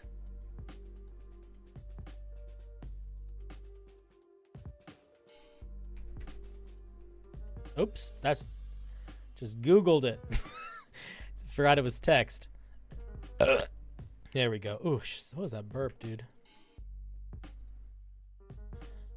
All right, let's see.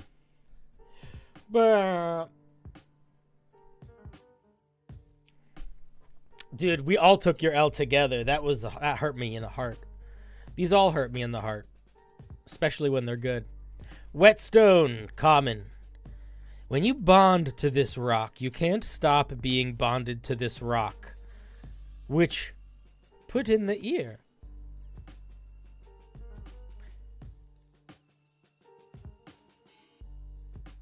Which put in the ear.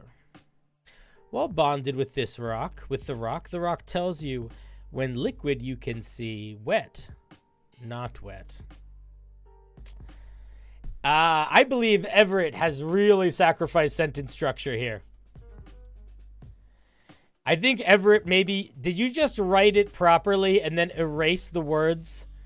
Yeah, Tridosia, we had the exact same thought. That is so funny. I appreciate the desire to be complicit with the rules. I appreciate it. But I would encourage you next time to build with the rules in mind as opposed to build and then subjugate against the rules.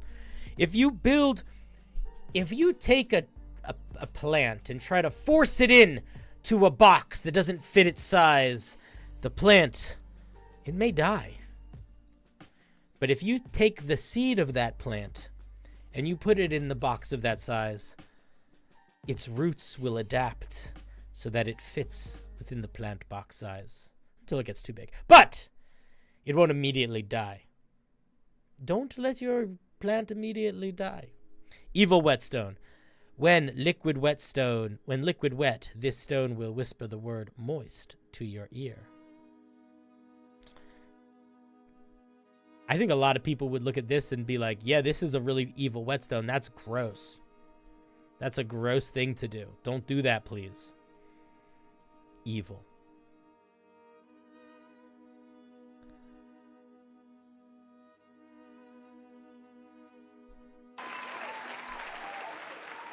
Evil. Thank you, Everett. You spelled moist wrong? Or did I read it wrong? Did I say it wrong? Moist?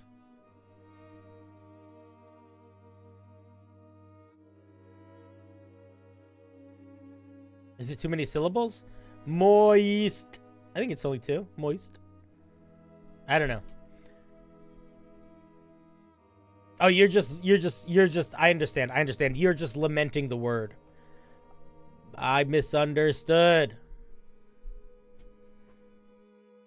I'm full of misunderstandings. Josiah, you can just post it again. But next time this is your, everybody gets one something messed up. Now follow the rules. This is your one. Go post it. I don't, listen, like I said before, I like the feeling of the competition in that it's like, you got to get it in time. You got to rush. But I don't actually like making anyone feel bad, you know? So I don't actually want you to not have your piece looked at if you thought it was cool because you couldn't get it into the Discord properly. That's not a punishment that's deserving, you know? Get it, I mean? This is the Mirror's Blade, brought to us by our dear the DM. Requires tuning. That is very funny. These two knives were made... I gotta read it more slowly to make sure we're following the rules. These two knives were made by the good plus evil gods to kill each's enemy. There's something that you could do to make that proper. But have since lost their morals within the time plane's pure waters. Miles. What kind of fucking dance are you doing here? It feels like you were trying to make this harder than it needed to be. This is a deeply confusing sentence. But it follows the rules. You gain magic effects while wielding both. You have +3 to rolls with these blades. What rolls? This is unclear. Any rolls. Survival checks. Animal handling checks. Intimidation checks. Persuasion checks. You can look within the mirror blades to see where you were last turn. With your bonus action, you can choose your enemy to move the equal distance, the mirror side. I think you lost the plot somewhere in here. When you do, you either roll second die, choose higher roll with your next strike with either blades before your turn stops. Here's what I'm going to say, my darling. Oh my god! You made this written so convoluted to follow the rules, and you failed. And still you failed. And what's worse, you didn't even need to fail. You chose to make this a bonus action. But also, if I can be honest here, this sentence structure is reasonably confusing for the challenge for making song lyrics out of things. This sentence structure is not reasonably confusing for needing to be limited to sentences that words that don't start with vowels. I think you were too focused on getting specific things in there, because this doesn't make any fucking sense. But I appreciate the effort. Listen, we all stumble, right? It's not about whether we stumble. It's about how many people we punch in the nuts as we go down. So regardless, or irregardless, oh, thank you very much. Oh, thank you. Thank you. Enemy is 3 syllables. Yes, it's okay. Listen, guys, we're not going into these challenges expecting to accomplish all of them. They're challenges. We're trying. And Miles, aka the DM, is trying. He's a champion.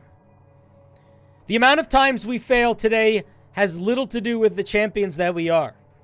All that really matters is the amount of times we try. And not even here publicly, right?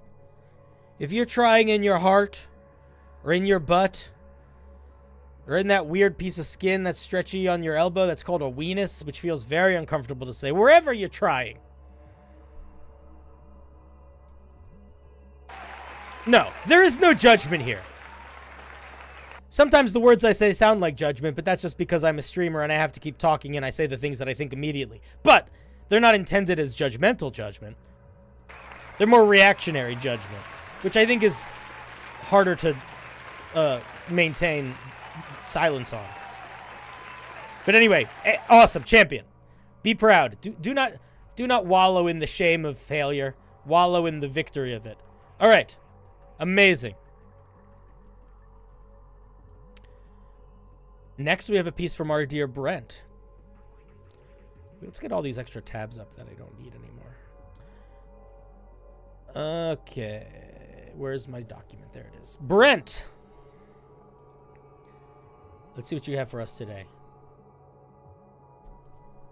By the way, chat, I'm getting the vibe, but this is very fun, right?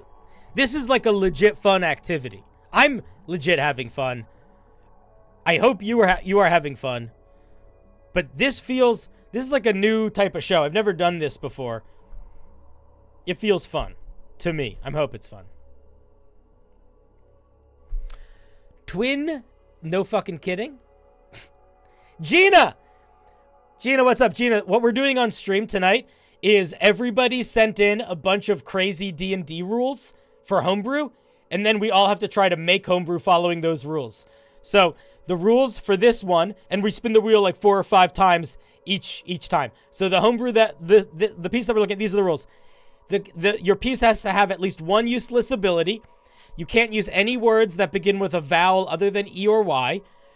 Your homebrew, there has to be an element of like pair of good and evil. Also, your homebrew has to have the opposite of that, because that's what that rule was.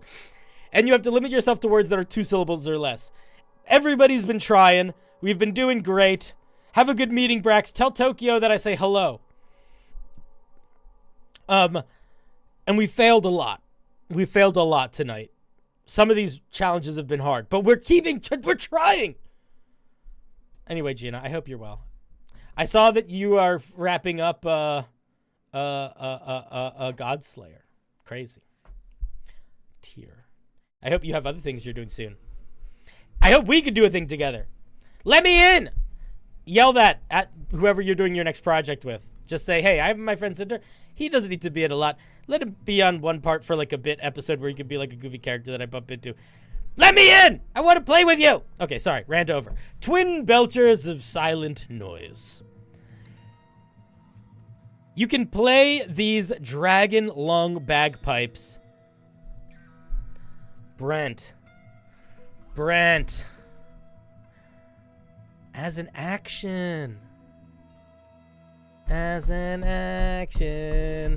Those are 3 words that start with A. We're going to keep reading it, but we sometimes when you are in a race, you know, sometimes you almost get to the finish line and then you trip and you're like, oh, or you're like, you run really hard, but someone else just runs like a little harder than you. But other times you start and then you just immediately sprint into tumbling down the stairs. But just because you trip and fall down the stairs at the beginning of the race, that doesn't mean you can't get up and finish the race. So let's finish that motherfucking race. But when you do, you are silenced and cannot move or take bonus actions. Ooh, a lot of stumbles. You can expend 1 charge from the fire belcher to emit a 10-foot cone. I'm going to keep reading it, but I think maybe you just missed some of the rules. I think that's okay. Did you just miss some of the rules? You can expend 1 charge from the fire belcher to emit a 10-foot cone of fire, or from the cold belcher to emit a 30-foot cone of cold. Each cone deals 1 damage to all in range. Each belcher restores 1 charge to no more than 3 at dawn. Listen, man. The idea of a funny little thing where you can make a squeeze and it shoots a belch of fire or cold in a big area is super fun and flavorful. If it wasn't for that one friggin' rule. Gosh darn words beginning with vowels other than E or Y. Oh, you fiend! You devastating rule. Yes, let's do a one-shot. I have 3 things and just had a little mentee bee about it. It's fine, I'm fine. Oh, well, listen. Obviously, I don't want to put pressure on your plate, but I just want to play D&D with you. Ideally, in like a sort of performative way. Or not D&D, some other TTRPG I'd be happy to play too. I want to do performative table time. You know. Okay. Brent. My God, did you stumble. But as many times as you stumbled, it just made us love you more and more. Because when we stumble, we are reminded that we are together.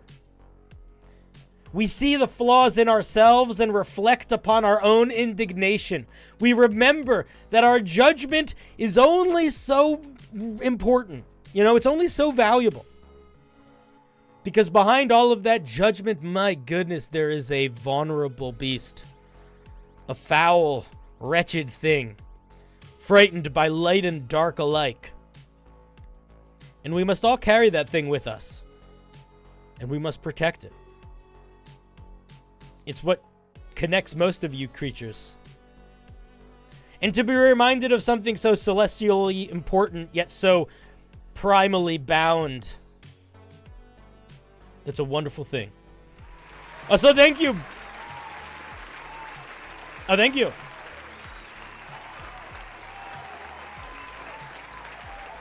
I'm going to be honest, Gina. I have never played a one-shot where I was emotionally invested enough to cry. But I also think that 99% of the one-shots that I've played in have been sort of like haphazardly, not haphazardly put together, but like we're part of like a charity stream or like a marathon. And it really felt like I was like speed running through a dungeon kind of. More than I was like, people were like sitting and being in character, you know? I never really had a one-shot that felt like a true, like, oh, we're having like a real story that's worth being told here. It mostly felt like I'm sort of doing activity with friends, and it's for the thing. I would love to. I really struggle to enjoy one-shots. I like people, so I like doing one-shots because I like to be able to play with other people, and I like being able to go on other people's shows and stuff. But that is the beginning and the end of where I like the one-shot usually. Oh man, I would be down to, Gina, if we did that, if we did a duet one, I do think that that would be a way for me to sort of force myself into being emotional, potentially. I'm down. It doesn't need to be that. I just wanted to vocalize that, like, as much as I want to do, I would be down and have fun doing a one-shot. I would need to be, the right buttons would need to come together. The right stars would need to align, I think, for me to really emotionally tether myself enough that you might get, like, a tear out of me. I cry a lot. I just don't really cry on stream or, like, from D&D, usually. Movies and music make me cry more than anything else. Music can make me cry really easily. If the right music is playing, I'll cry. Does anyone else have that? I don't even listen to music that much, but music just fucking does it to me. All right, sorry, random. It's been a while since I got to say hi to my friend G, and I got excited. The music rule made you cry? Yeah. Well, we can all cry together. Onions do make me cry, but it's very different. Like, onion tears are not, because I can make myself cry on command if I have time to, like, focus.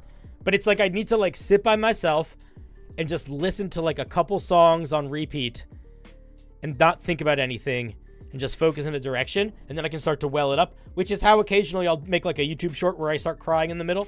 What I'll do is, if I'm filming that YouTube short, before I do the part where I cry, I, like, stop recording. I, like, listen to, like, sad songs from movies or TV shows that I like, or things like that.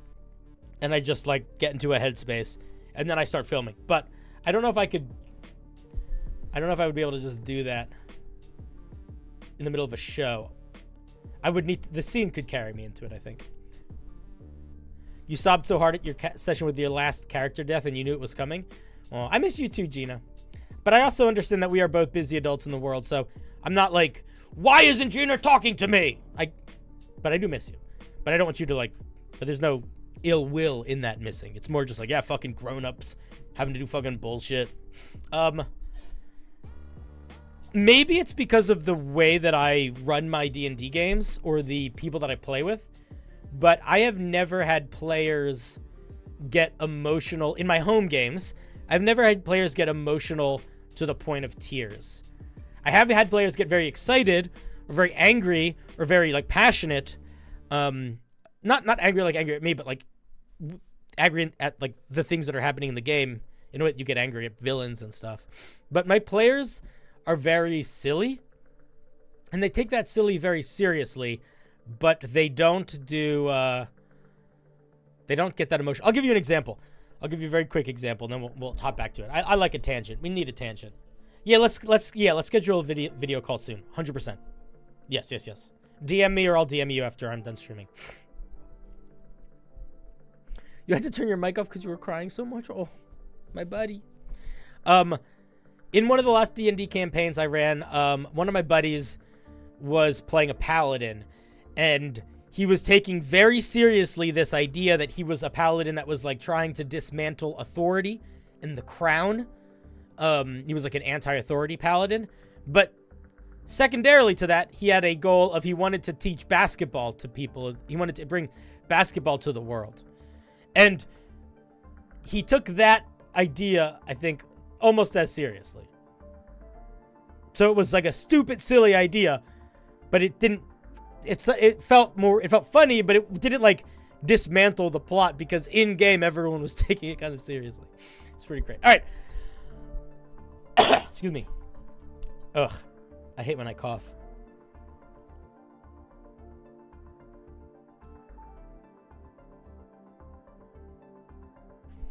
Our next piece is brought to us by our dear Yazakon. Let's see what you got for us, Yazi. This is called Warm Water Bracelet. No, you're not distracting. It's stream. I like being distracted while I'm streaming. You love that angle? Dude. You want to race for a second, Ian? Ian, you want to race before we... Here, let's just do a little race before we read Yaz's piece. Ready? Prepare yourselves. Here.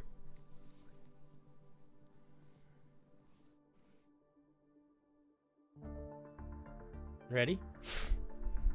On your marks. And it's not exactly a speed race. I would say it's something between a speed race and an endurance race. Ready? Set. This is anybody else can participate, but this is mostly between me and Ian. Ready, set, go.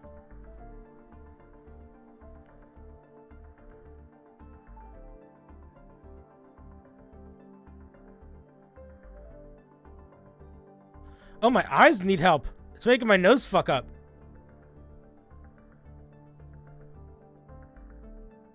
I don't normally need to blink so much. There we go. I'm locked in.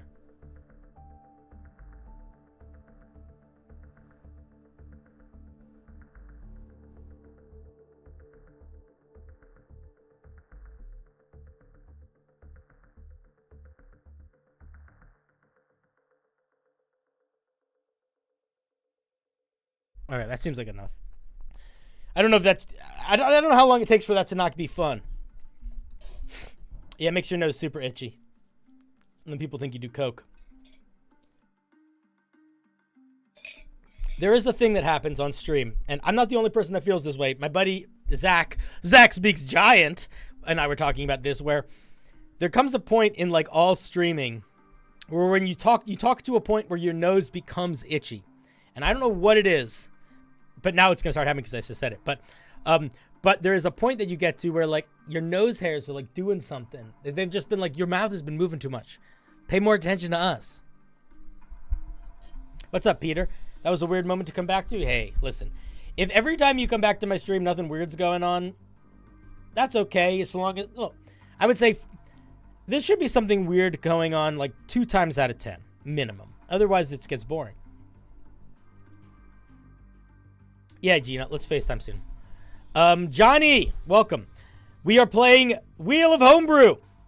You guys have sent in rules. We spin a wheel to determine what the rules are, and then we make homebrew based on that rules. Ooh. So the rules for this homebrew are up here. These are all the rules that were sent in that we're following right now, and this is the homebrew based on them.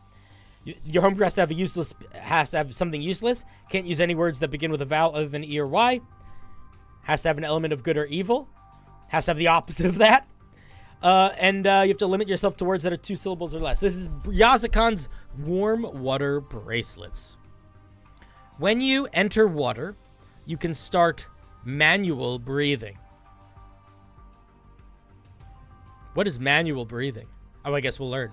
When manual breathing, you can hold your breath for 2 hours. Question. Couldn't this whole thing just say this? I think you made this harder for yourself by putting all these words at the beginning. Couldn't this literally just be, you can hold your breath for 2 hours? When you enter fire, you get wet, so you feel less pain. All right, all right.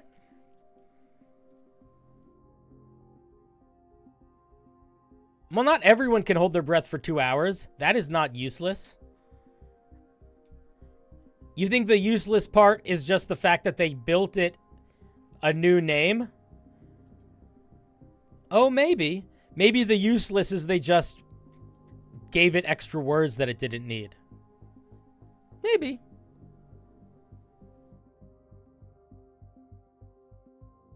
Okay, I see. To me, that doesn't feel like, it doesn't feel like this is the feature. It feels like this is the feature, and you just took a long time to get there. But I accept. We are nothing if we are not accepting. And I give you a round of applause for your tried and true ingenuity. Yeah, I thought the useless part was the when you are in water, you are wet part. That's okay. It's still great. It's still better than anything any of us could ever make. How would you do a Pokemon D&D homebrew game? If I was going to do a Pokemon D&D homebrew game, what I probably would do is I would either not use D&D. I would try to find a different system that I could use that would allow me to be a little bit more flexible with my gameplay mechanics. Or if it was just going to be a one-shot, I might make everybody make level 1 characters and then give them all a handful of monsters that they could have access to. That would be between CR 2 and 4. And then when combat started, instead of them rolling initiative, they would roll initiative and also throw out their monster. And you basically would get, instead of you fighting on initiative, your monster would fight on initiative. And maybe you could choose to act in place of your monster or something like that. But it would basically be like a weird mini game where you were very weak, but your monsters were strong. That's probably what I would do. If I was going to make it like from scratch, I probably wouldn't use D&D. I hope that helps. JB07. Thank you for the question. And for the $2. I appreciate that. It's very kind of you. Speaking of kind, we've got some homebrew from Name. Let's see what we're looking at here. Why is it shitty? There we go. Evil Ice frozen dairy cream boots. Oh, did you make the ice cream boots? Okie doke. I see you. While you wear these boots, you do not suffer the effects given by dairy-based terrain. Every day, you can expend charges to cast Enthrall. The boots have 5 charges. Those are the evil eyes. Let's see the good ones. While you wear these boots, you do not suffer the effects given by dairy-based terrain. Every day you can expend charges to cast 4th level Bless. First of all, I love this. What better world is there than a world with dairy boots and dairy terrain? I do wonder why Enthrall is the evil ice dairy and Bless is the good ice dairy. To me, that speaks to a tale being told. It's below the surface. We need to learn more about the creator of this item. Where they come from, what matters to them. How they denote good and evil, and what they affix to those terms in terms of actionable choices in the world. A great woe and a great wonder and a great mystery. Thank you for sharing. Also, you followed the rules, I think. For this Moon Knight guy, get back to the applause button, you fuck. I do like Moon Knight, though.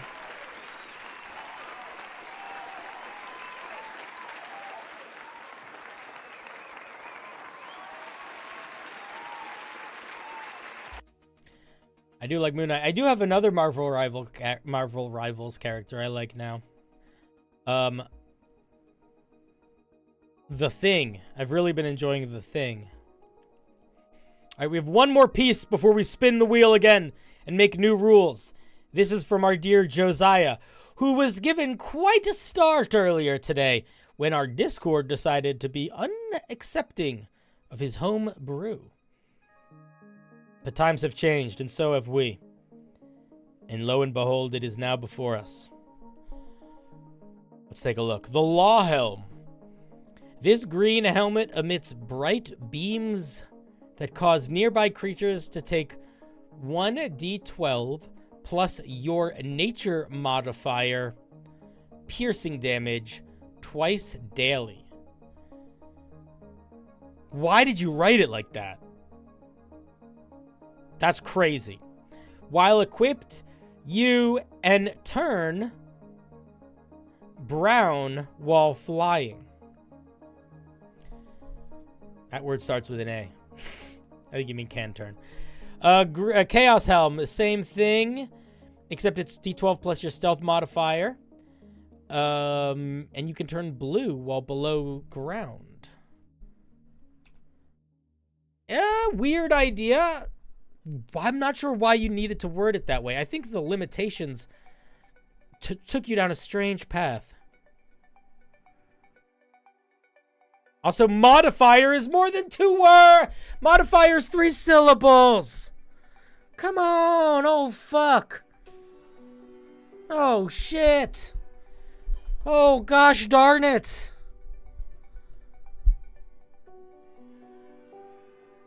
Yeah, using the number 1 also doesn't negate it starting with a 1. That also starts with a 1.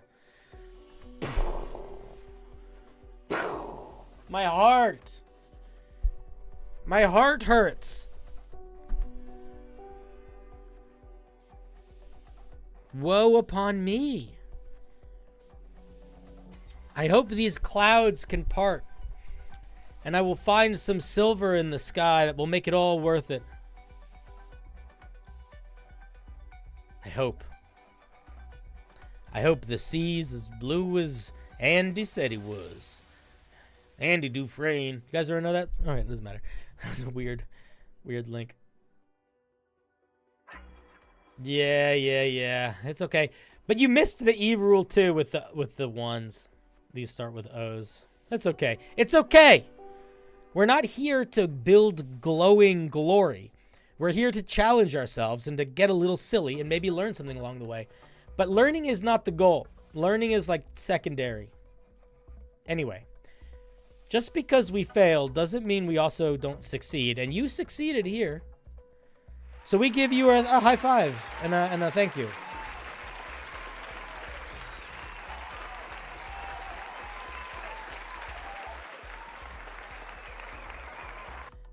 Listen, if you didn't want to interpret numbers as letters, that's fine.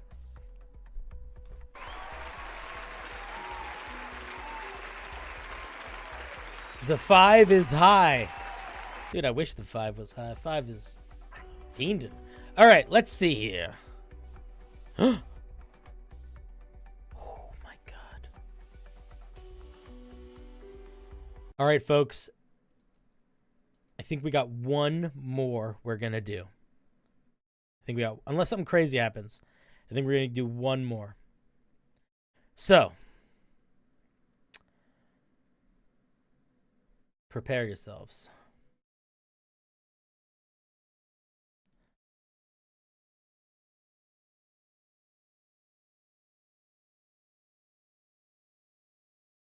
Here's what I'll say. We'll do one with 6 rules. If it flies by, we'll do one more. If it doesn't fly by, it will probably be the final one. This is hard for me to do for a long period of time without losing too much energy, and I don't want to drain it into the mud. You know what I mean? So, if you just got here, here's how this works.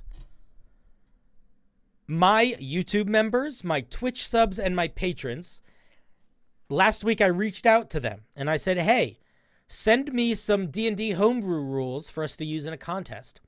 They sent me a bunch. I put all of those rules on this wheel. We are spinning that wheel and then attempting to make homebrew that follows those rules. If you would like to participate at home, you can send your homebrew in my Discord. And the way to find it most easily is that the link to the thread is pinned in the announcements channel right now. It's in the most current announcement. So if that sounds fun, participate. If it doesn't sound fun, don't participate.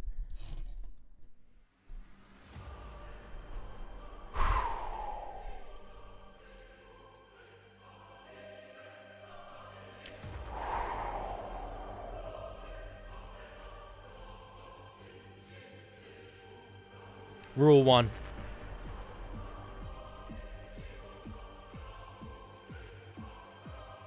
Yeah, hey, Pokey. Yeah, I know. I'm sorry that you don't have it right now. Your homebrew must use the deafened condition. Okay. That's a reasonable start. That's not crazy. That's very doable. Rule 2.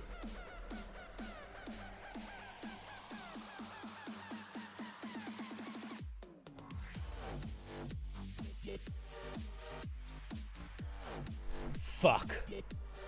I was really hoping this one would not show up.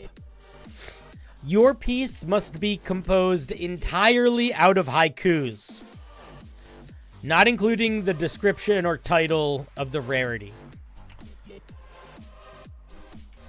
Okay. Rule 2. All right, all of you are a bunch of fucking babies. This one is not that hard. This is so much easier than half the other rules we've done so far. 575 or 7 whatever 7. It's fucking easy. Don't be babies. You're all champions. Each one of you has the power to deadlift a god of words. Buggita, buggita, buggita, buggita, buggita, buggita. That's only rule 2, by the way.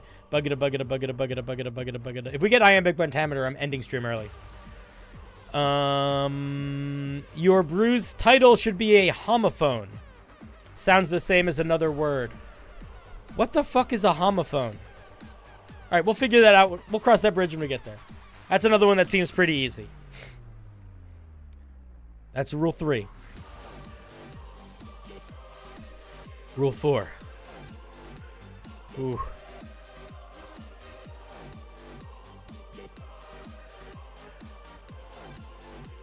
Your piece must not deal damage directly.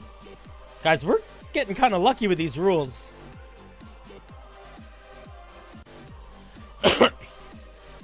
Rule 5.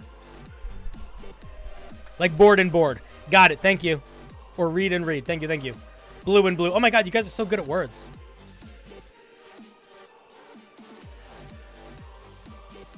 Your piece must give a bonus to a type of roll that is ambiguously defined.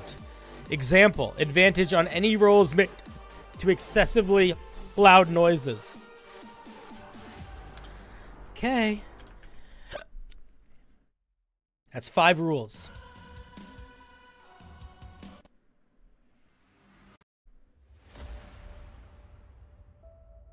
Let's Let's do one more.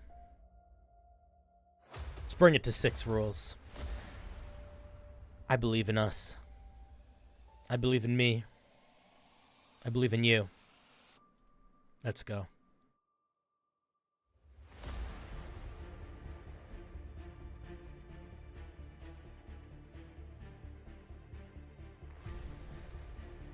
Your piece must reference an existing monster, but cannot be a variant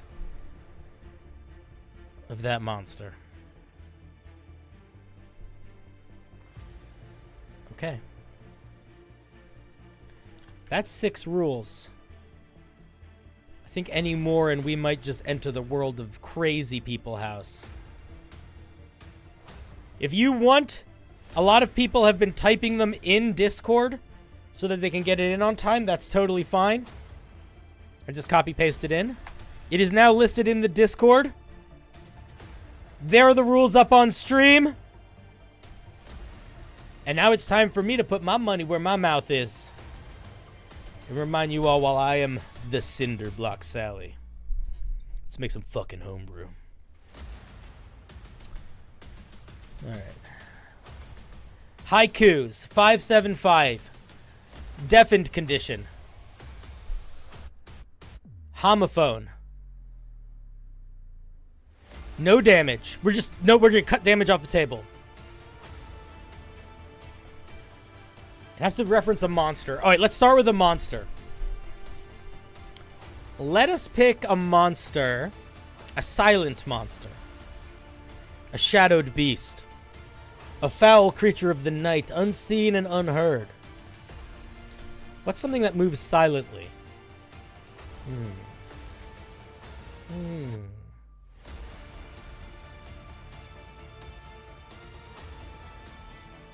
Maybe a wraith? They're not particularly silent, but they're not particularly loud. Battery low. Oh my god. Don't jump scare me like that, head. Invisible stalker? But that feels more invisible than sound. Charging battery. Shut up! Okay. We won't do silence. We're gonna do deafened. We're gonna do the shrieker. It's gonna be based around a shrieker. A little mushroom that shrieks really loud. And we're gonna call this one. We're gonna call it the cap of entombed screeching.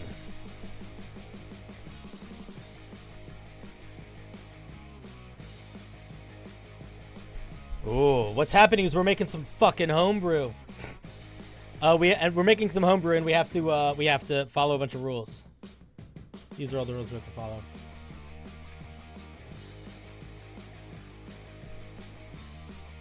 No, cap of captured. No, it has to have a homophone. What is a good homophone? Let's think about this.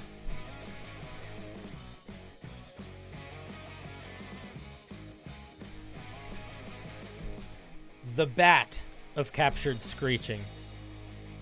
Homophone, bat. A bat is a bat and a bat. Cap was already a homophone? I think making it a bat is going to be more interesting because it can't deal damage. Now is where things get tricky. We need a haiku. When you... All right, what other writing rules do we have to follow? Has to be a haiku. No other writing rules. Okay. When you swing this bat, that's 5.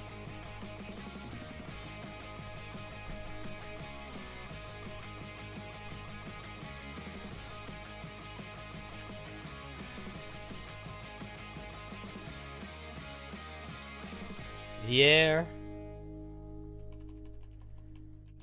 Creatures within 30 feet.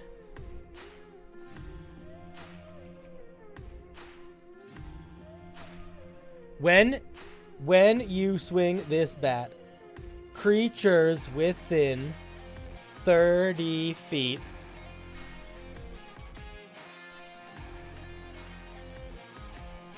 gain the deafened. Ooh, that's close.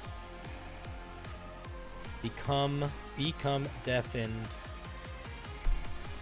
for 1 round.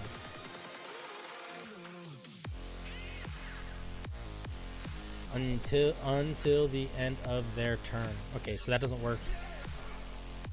Gain deafened for, spelled it wrong because I'm a fucking idiot. How do you spell deafened right? I spelled it so wrong.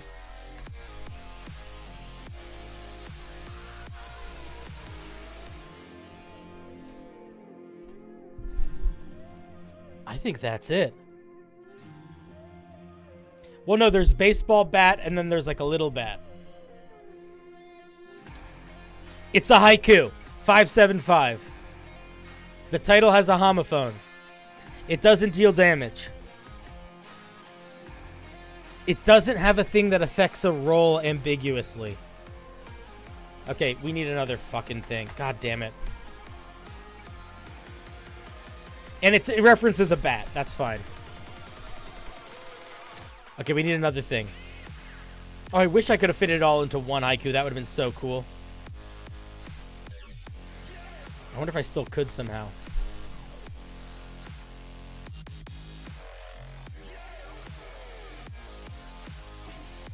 You gain a bonus.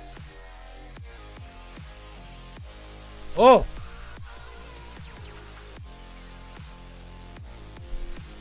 You gain a bonus against... When you swing this bat, that's 5. You gain a bonus against creatures that are deaf.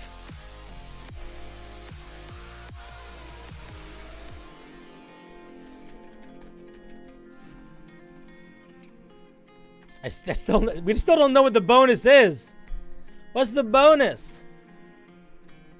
Oh my god. Wait a second. I'm being stupid. We don't need to swing the bat. You gain a bonus. That's 5. We're going to get this all into one haiku. You gain a bonus against creatures that are deaf.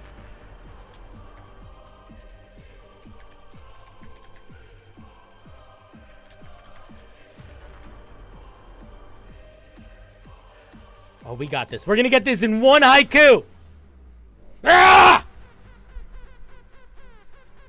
You gain a bonus against creatures that are deaf. No, against creatures that are deaf.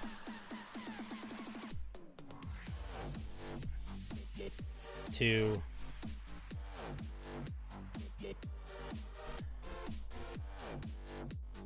let me see if I can actually get this grammatically correct.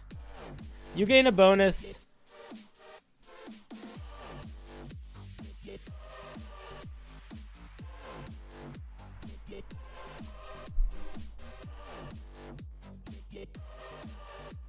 You gain a bonus on any checks.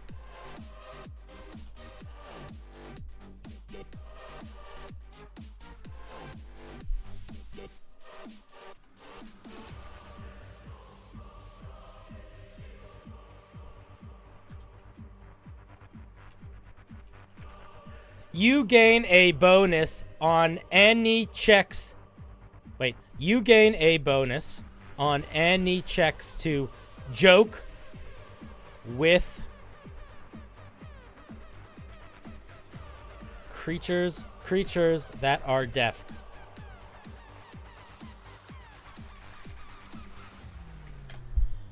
Fuck, it still doesn't say what the bonus is.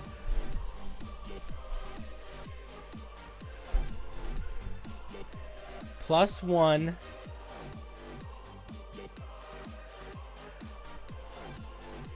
You gain +1. You gain +1 on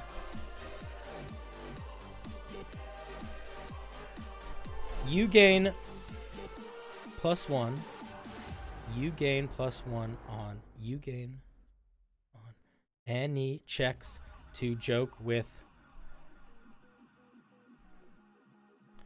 to make jokes with to make on any checks to make jokes with. Boom! That's it! That's fucking it! I think we got it. I think we got it. I think we got it. I think we got it. I think we got it. I think we got it.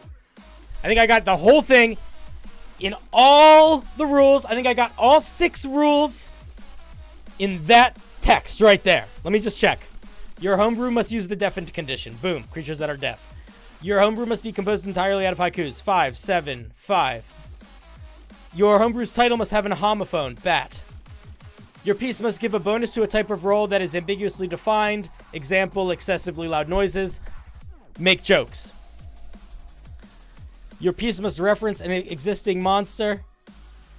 Does bat count? I don't know.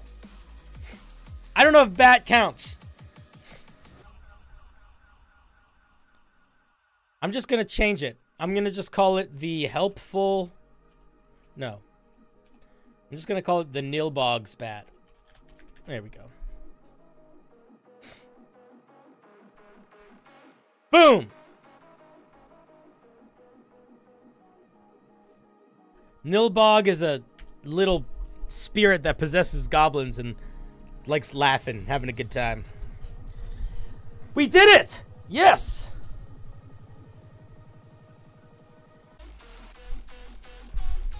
Wait, here, we need more. We need more, like, celebration music.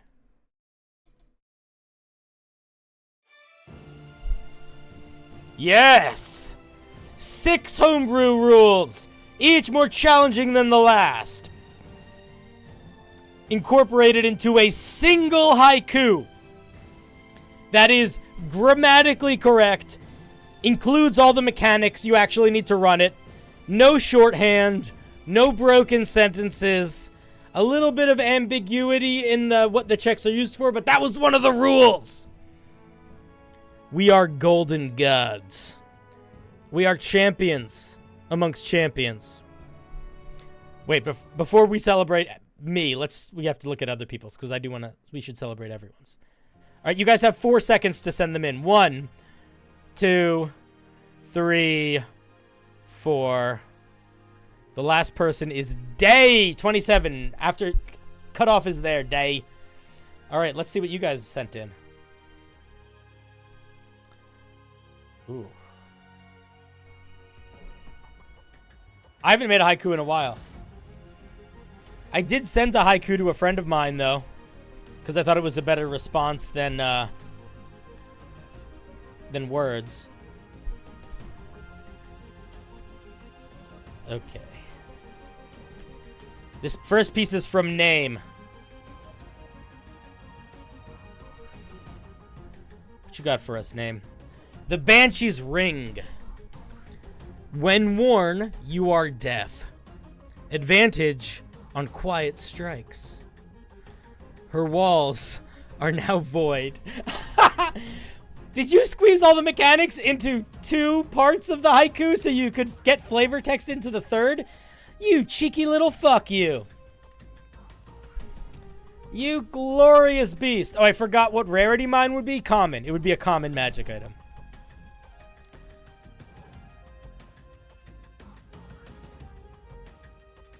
Her wails are meant to be word.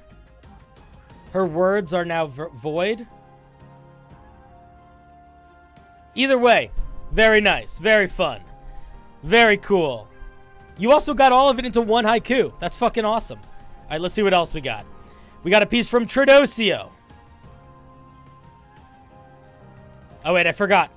Oh, my God, I forgot one of the most important parts of the show. Good job. All right, next one. Stalker's Pupil. Supernatural Blessing.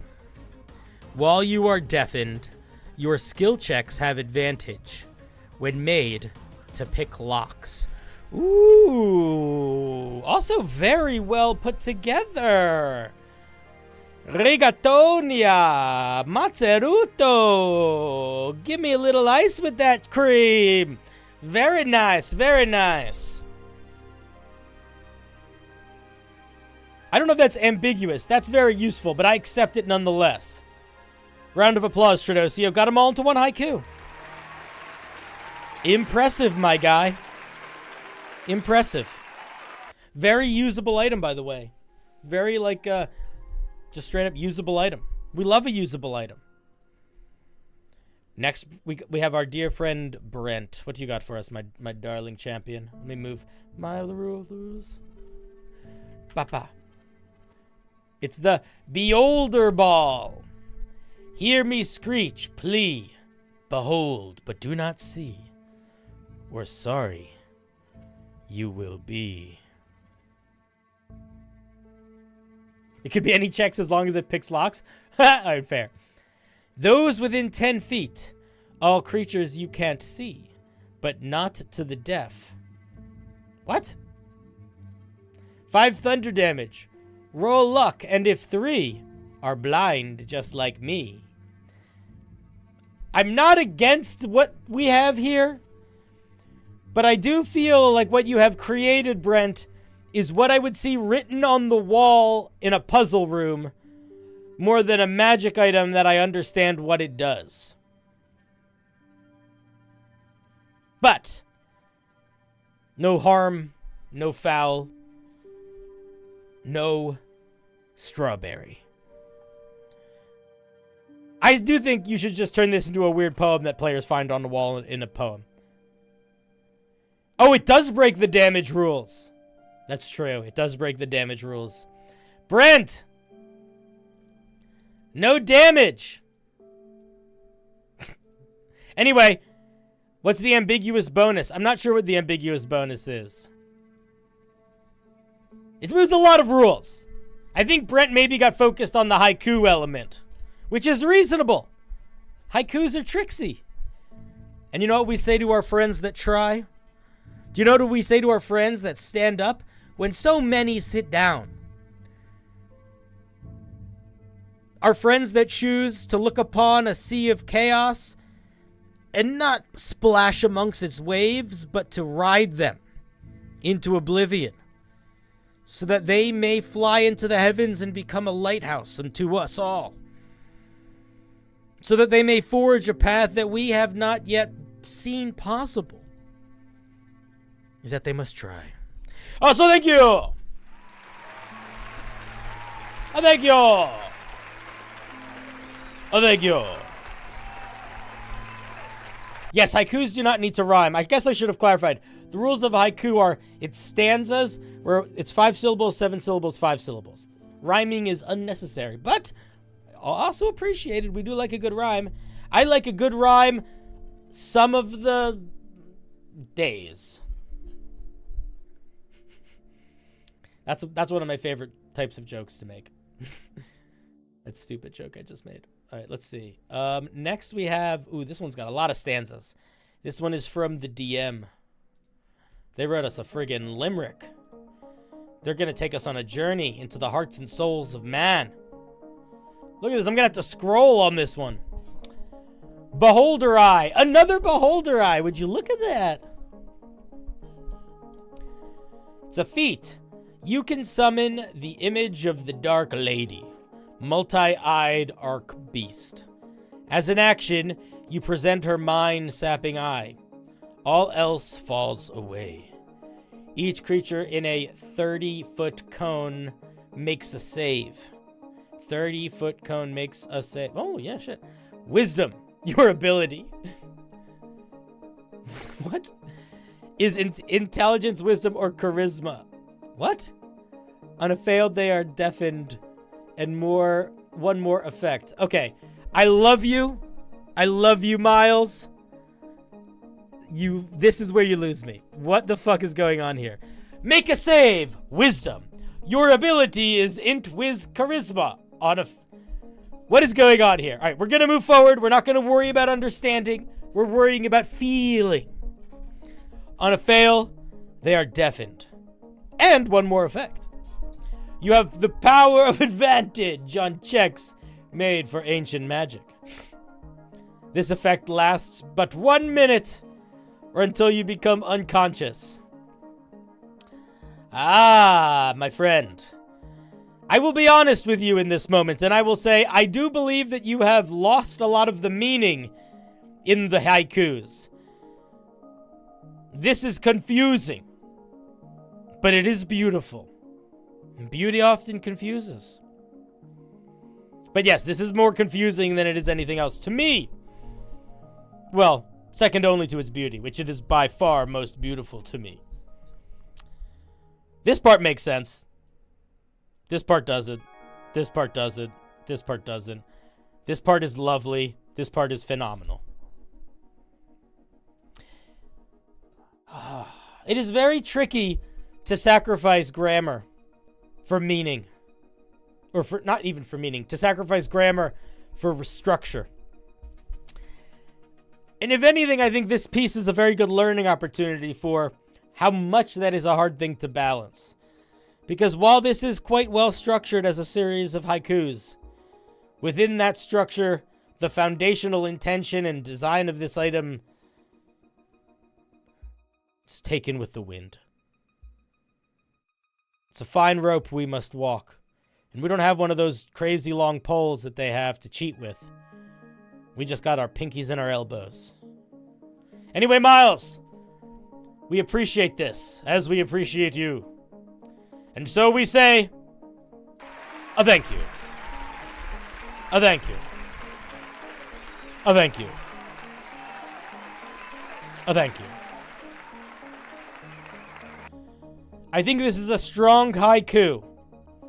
I think the mechanics become mess. I love that this is 7 syllables. That's fucking crazy.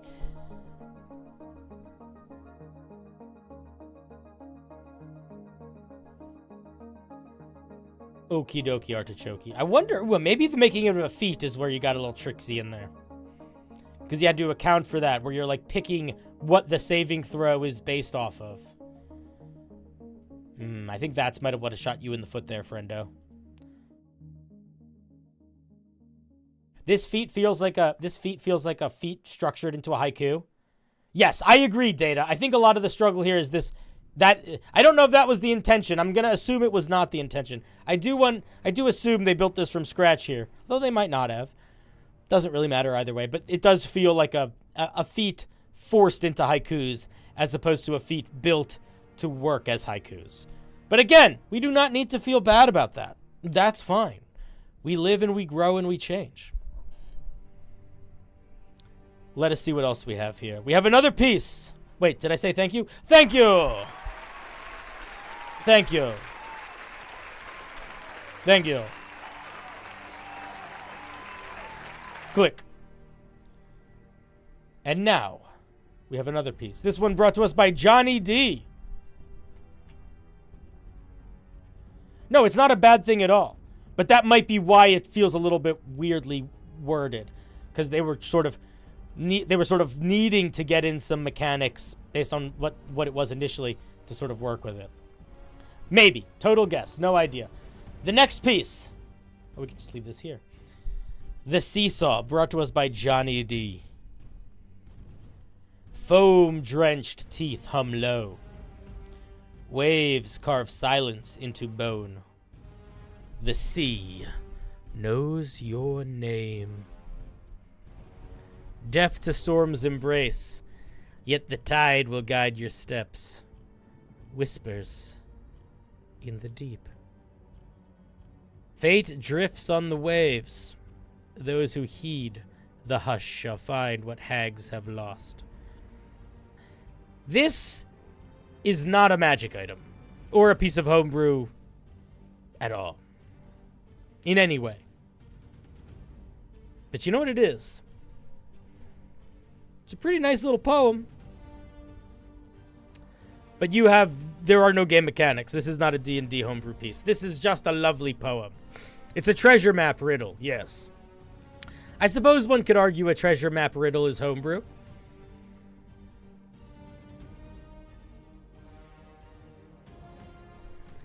I don't even think we know if it deafens you or gives you a swim speed. I think if this is a poem. A lovely poem, but just a poem. But just a poem is a lot of things. There's a lot of power in just a poem. Johnny D, this should be something you use in a campaign for something. The phrase, the sea knows your name, is really good. Like this is just legit really good. The first part is just straight up a really good haiku. The rest of it works also as a really good haiku, but I don't think you need the two other stanzas. I think this is really good. So be proud, be tall or short, any height you want, really. We're not here to judge.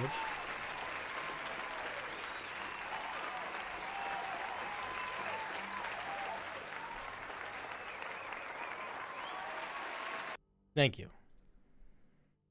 Next, we have a piece from our dear Data Bank, who's banking data this side of the Mississippi. When they say you got to go to the bank and you might go on a date, that's what we're talking about. It's called Tarrasque's Swallow. That sounds... It's not, I don't know. There you go. I didn't mean to put the link in the chat, but I did out of habit. Tarrasque's Swallow. Sounds inappropriate, even though I'm sure it's not intended to be. 5th level necromancy. 1 action. Concentration. Target becomes so deafened and blinded until the end of your spell.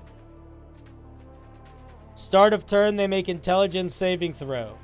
Tries to end your spell. Disadvantage on orientation and must make confusion roll.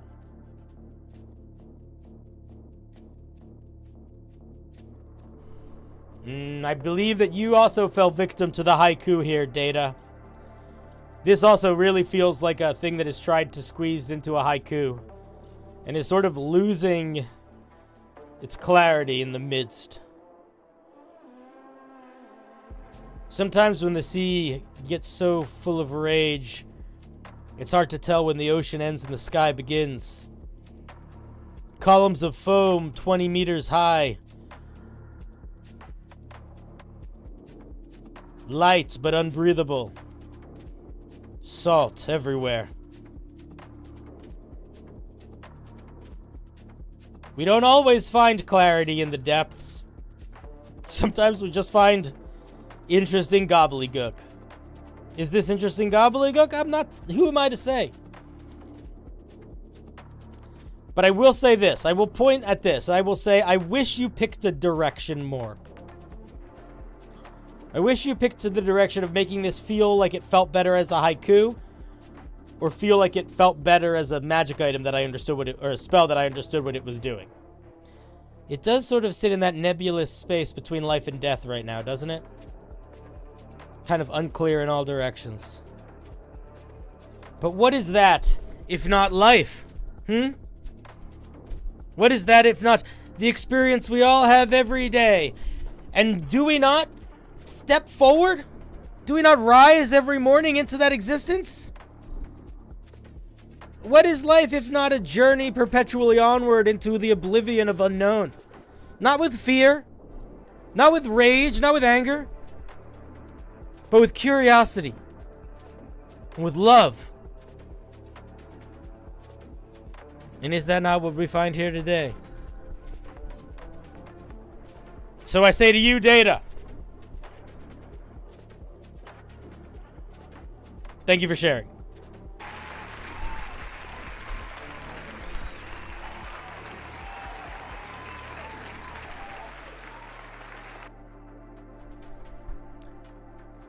We have 2 more pieces to look at, friend. I'm only saying, I was only addressing one of you when I said that. Everyone else can fuck off. Who are you addressing? Don't worry about it. Horns of the Worm. This is from our dear Josiah. I'm not judging. I'm executing. And I'm jurying. When you blow the horn, dragons roar. Let me start that again. When you blow the whore? Holy shit. When you blow the horn, excuse me, let's start that over. When you blow the horn, dragons' roars deafen those you choose within 40 feet. Afterwards, you gain advantage on rolls that cause creatures to like you.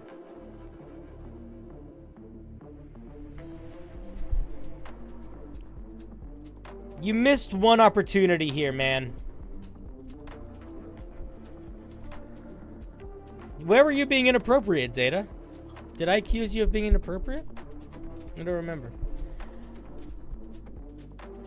Yeah, second one is 8 syllables, but Josiah said they knew that in their message. But, nonetheless, there's a bigger thing I want to point out here that would make this so much nicer, I think. This is the horn of the Wadum. It makes a dragon's roar. Creatures is 2 syllables. What's another word that's 2 syllables? That would fit this item really specifically. Dragon. I did not accuse Data of being inappropriate. I accused myself of implying inappropriateness. I wasn't saying that Data was being inappropriate. I was saying that was where my mind went. That's why I chuckled.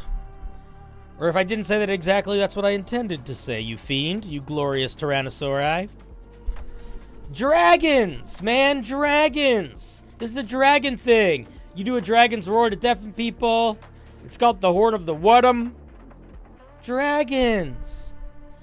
Dragons. Make dragons like you. You're making a dragon roar, dragons like you.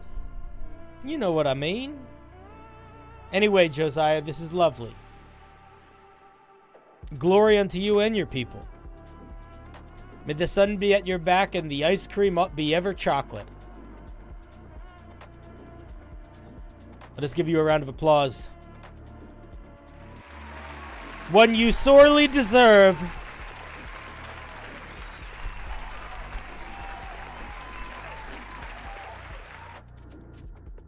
We have one more piece to look at, friends. One more diamond in the rough. This piece brought to us by our dear Day 27.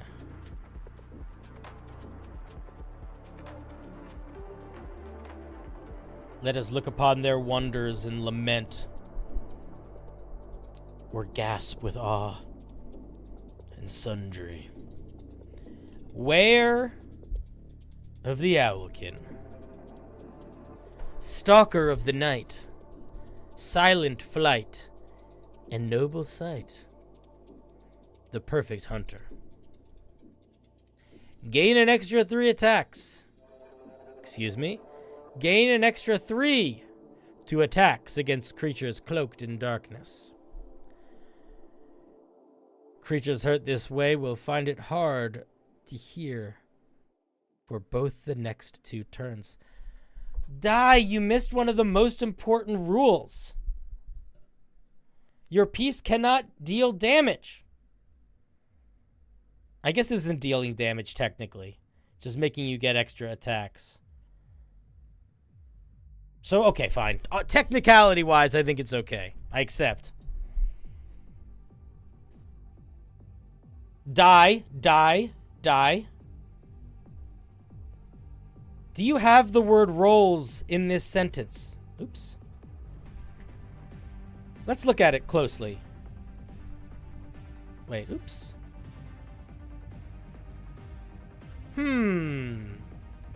Let me pull out my magnifying glass. Do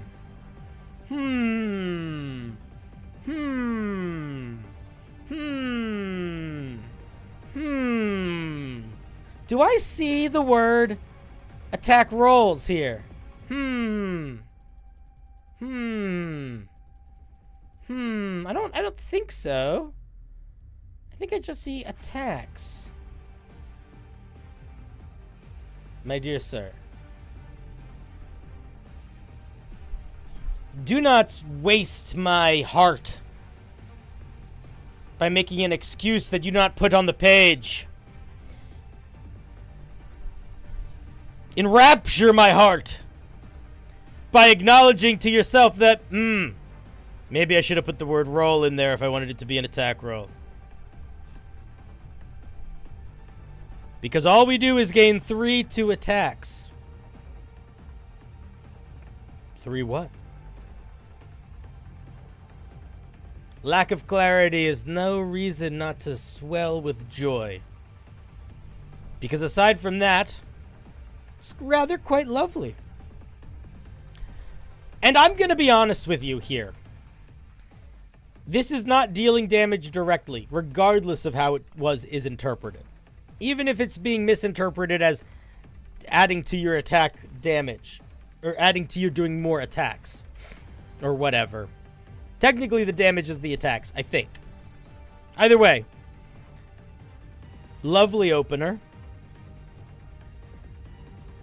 You kind of sacrificed sentence structure here for getting the haiku in. And the same here. You, I think, found yourself in a little bit of a different situation. While some people sacrificed haiku quality for mechanical clarity, and some people sacrificed mechanical clarity for haiku quality, you did it stanza by stanza. We have lovely haiku, 0 mechanics.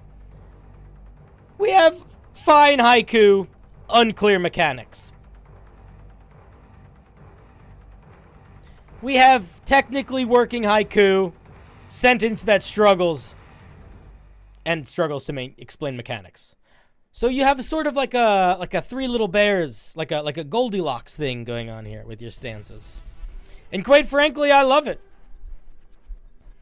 An interesting way to dance your way across the field, my friend. Starting with a focus on beautiful, clean language. Ending with a focus on, oh shit, how do I get enough syllables in here? Fuck. Lovely. Let us give them a large round of applause. Thank you. Thank you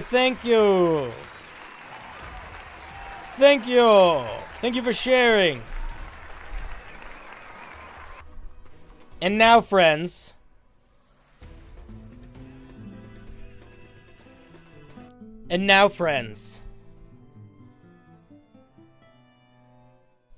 let us say to everyone that sent in Homebrew, all of you that participated, it didn't matter whether you fucked up. It doesn't matter whether you got good grammar or bad grammar. It doesn't matter whether you lived and loved and lost. Because you won. You tried. Every single one of the people that submitted Homebrew. Day 27, Josiah, Data, Johnny, the DM, Brent, Tradosio, Name, all of you, just all of these people. Yazakon, Everett. Who else? Who did I miss? Brax. Into the Indie. My goodness. Tico. Come on, we almost forgot Tico. Tico. You guys are glory. Matt, we didn't get to your piece, but I see you. You still sent something in. We are glory unto us, friends. Glory unto us. Be proud. Be proud. And before we say goodnight, we say thank you. But not to me. I don't make this. I'm not the one that makes this stream possible. It is you that makes the stream possible. You, like my new subscribers, Ivan, and Anton, and JMA, and Thuxel, and Lillian, and Avarok, and Matt, and the Duck, and Selly, and Top, and Odd, and It's Not, and Marshall, and Hex, and Finrear, and Blake, and Smith, and Mike Minkle, and Tannel, and Rezik as a resub, and a super chat from J-Job. Who would have thought? You guys are the best. We're going to raid someone. I don't know who. But before we really finish, I just want to tell you how much I feel about you. Here's a little song. Here's a little song to here. Wait. Here's a little song for you. From me to you. I don't think about it.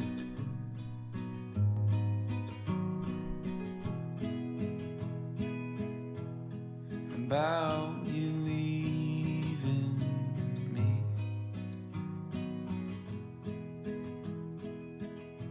I don't know who I'd be.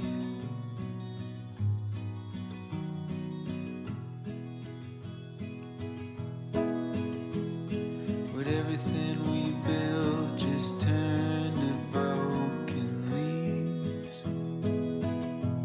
I don't think about it. I don't know why I did that, Pixie. I see you. I love you. Thank you, Pixie. You think of me. Good night, everybody. Thanks for coming by. Oh, Walking out that we will be back to Outer Wilds tomorrow, and we're going to be playing Outer Wilds until we finish. I'm really excited. We're going to be Outer Wildsing for the rest of the week. It'll be lovely. And I don't know what'll be after that, but every single night we'll be doing Outer Wilds starting around 6, and we'll see if we can finish that lovely game. Thanks, everybody. You're great. Have a good night. Be good to each other. You don't think about it.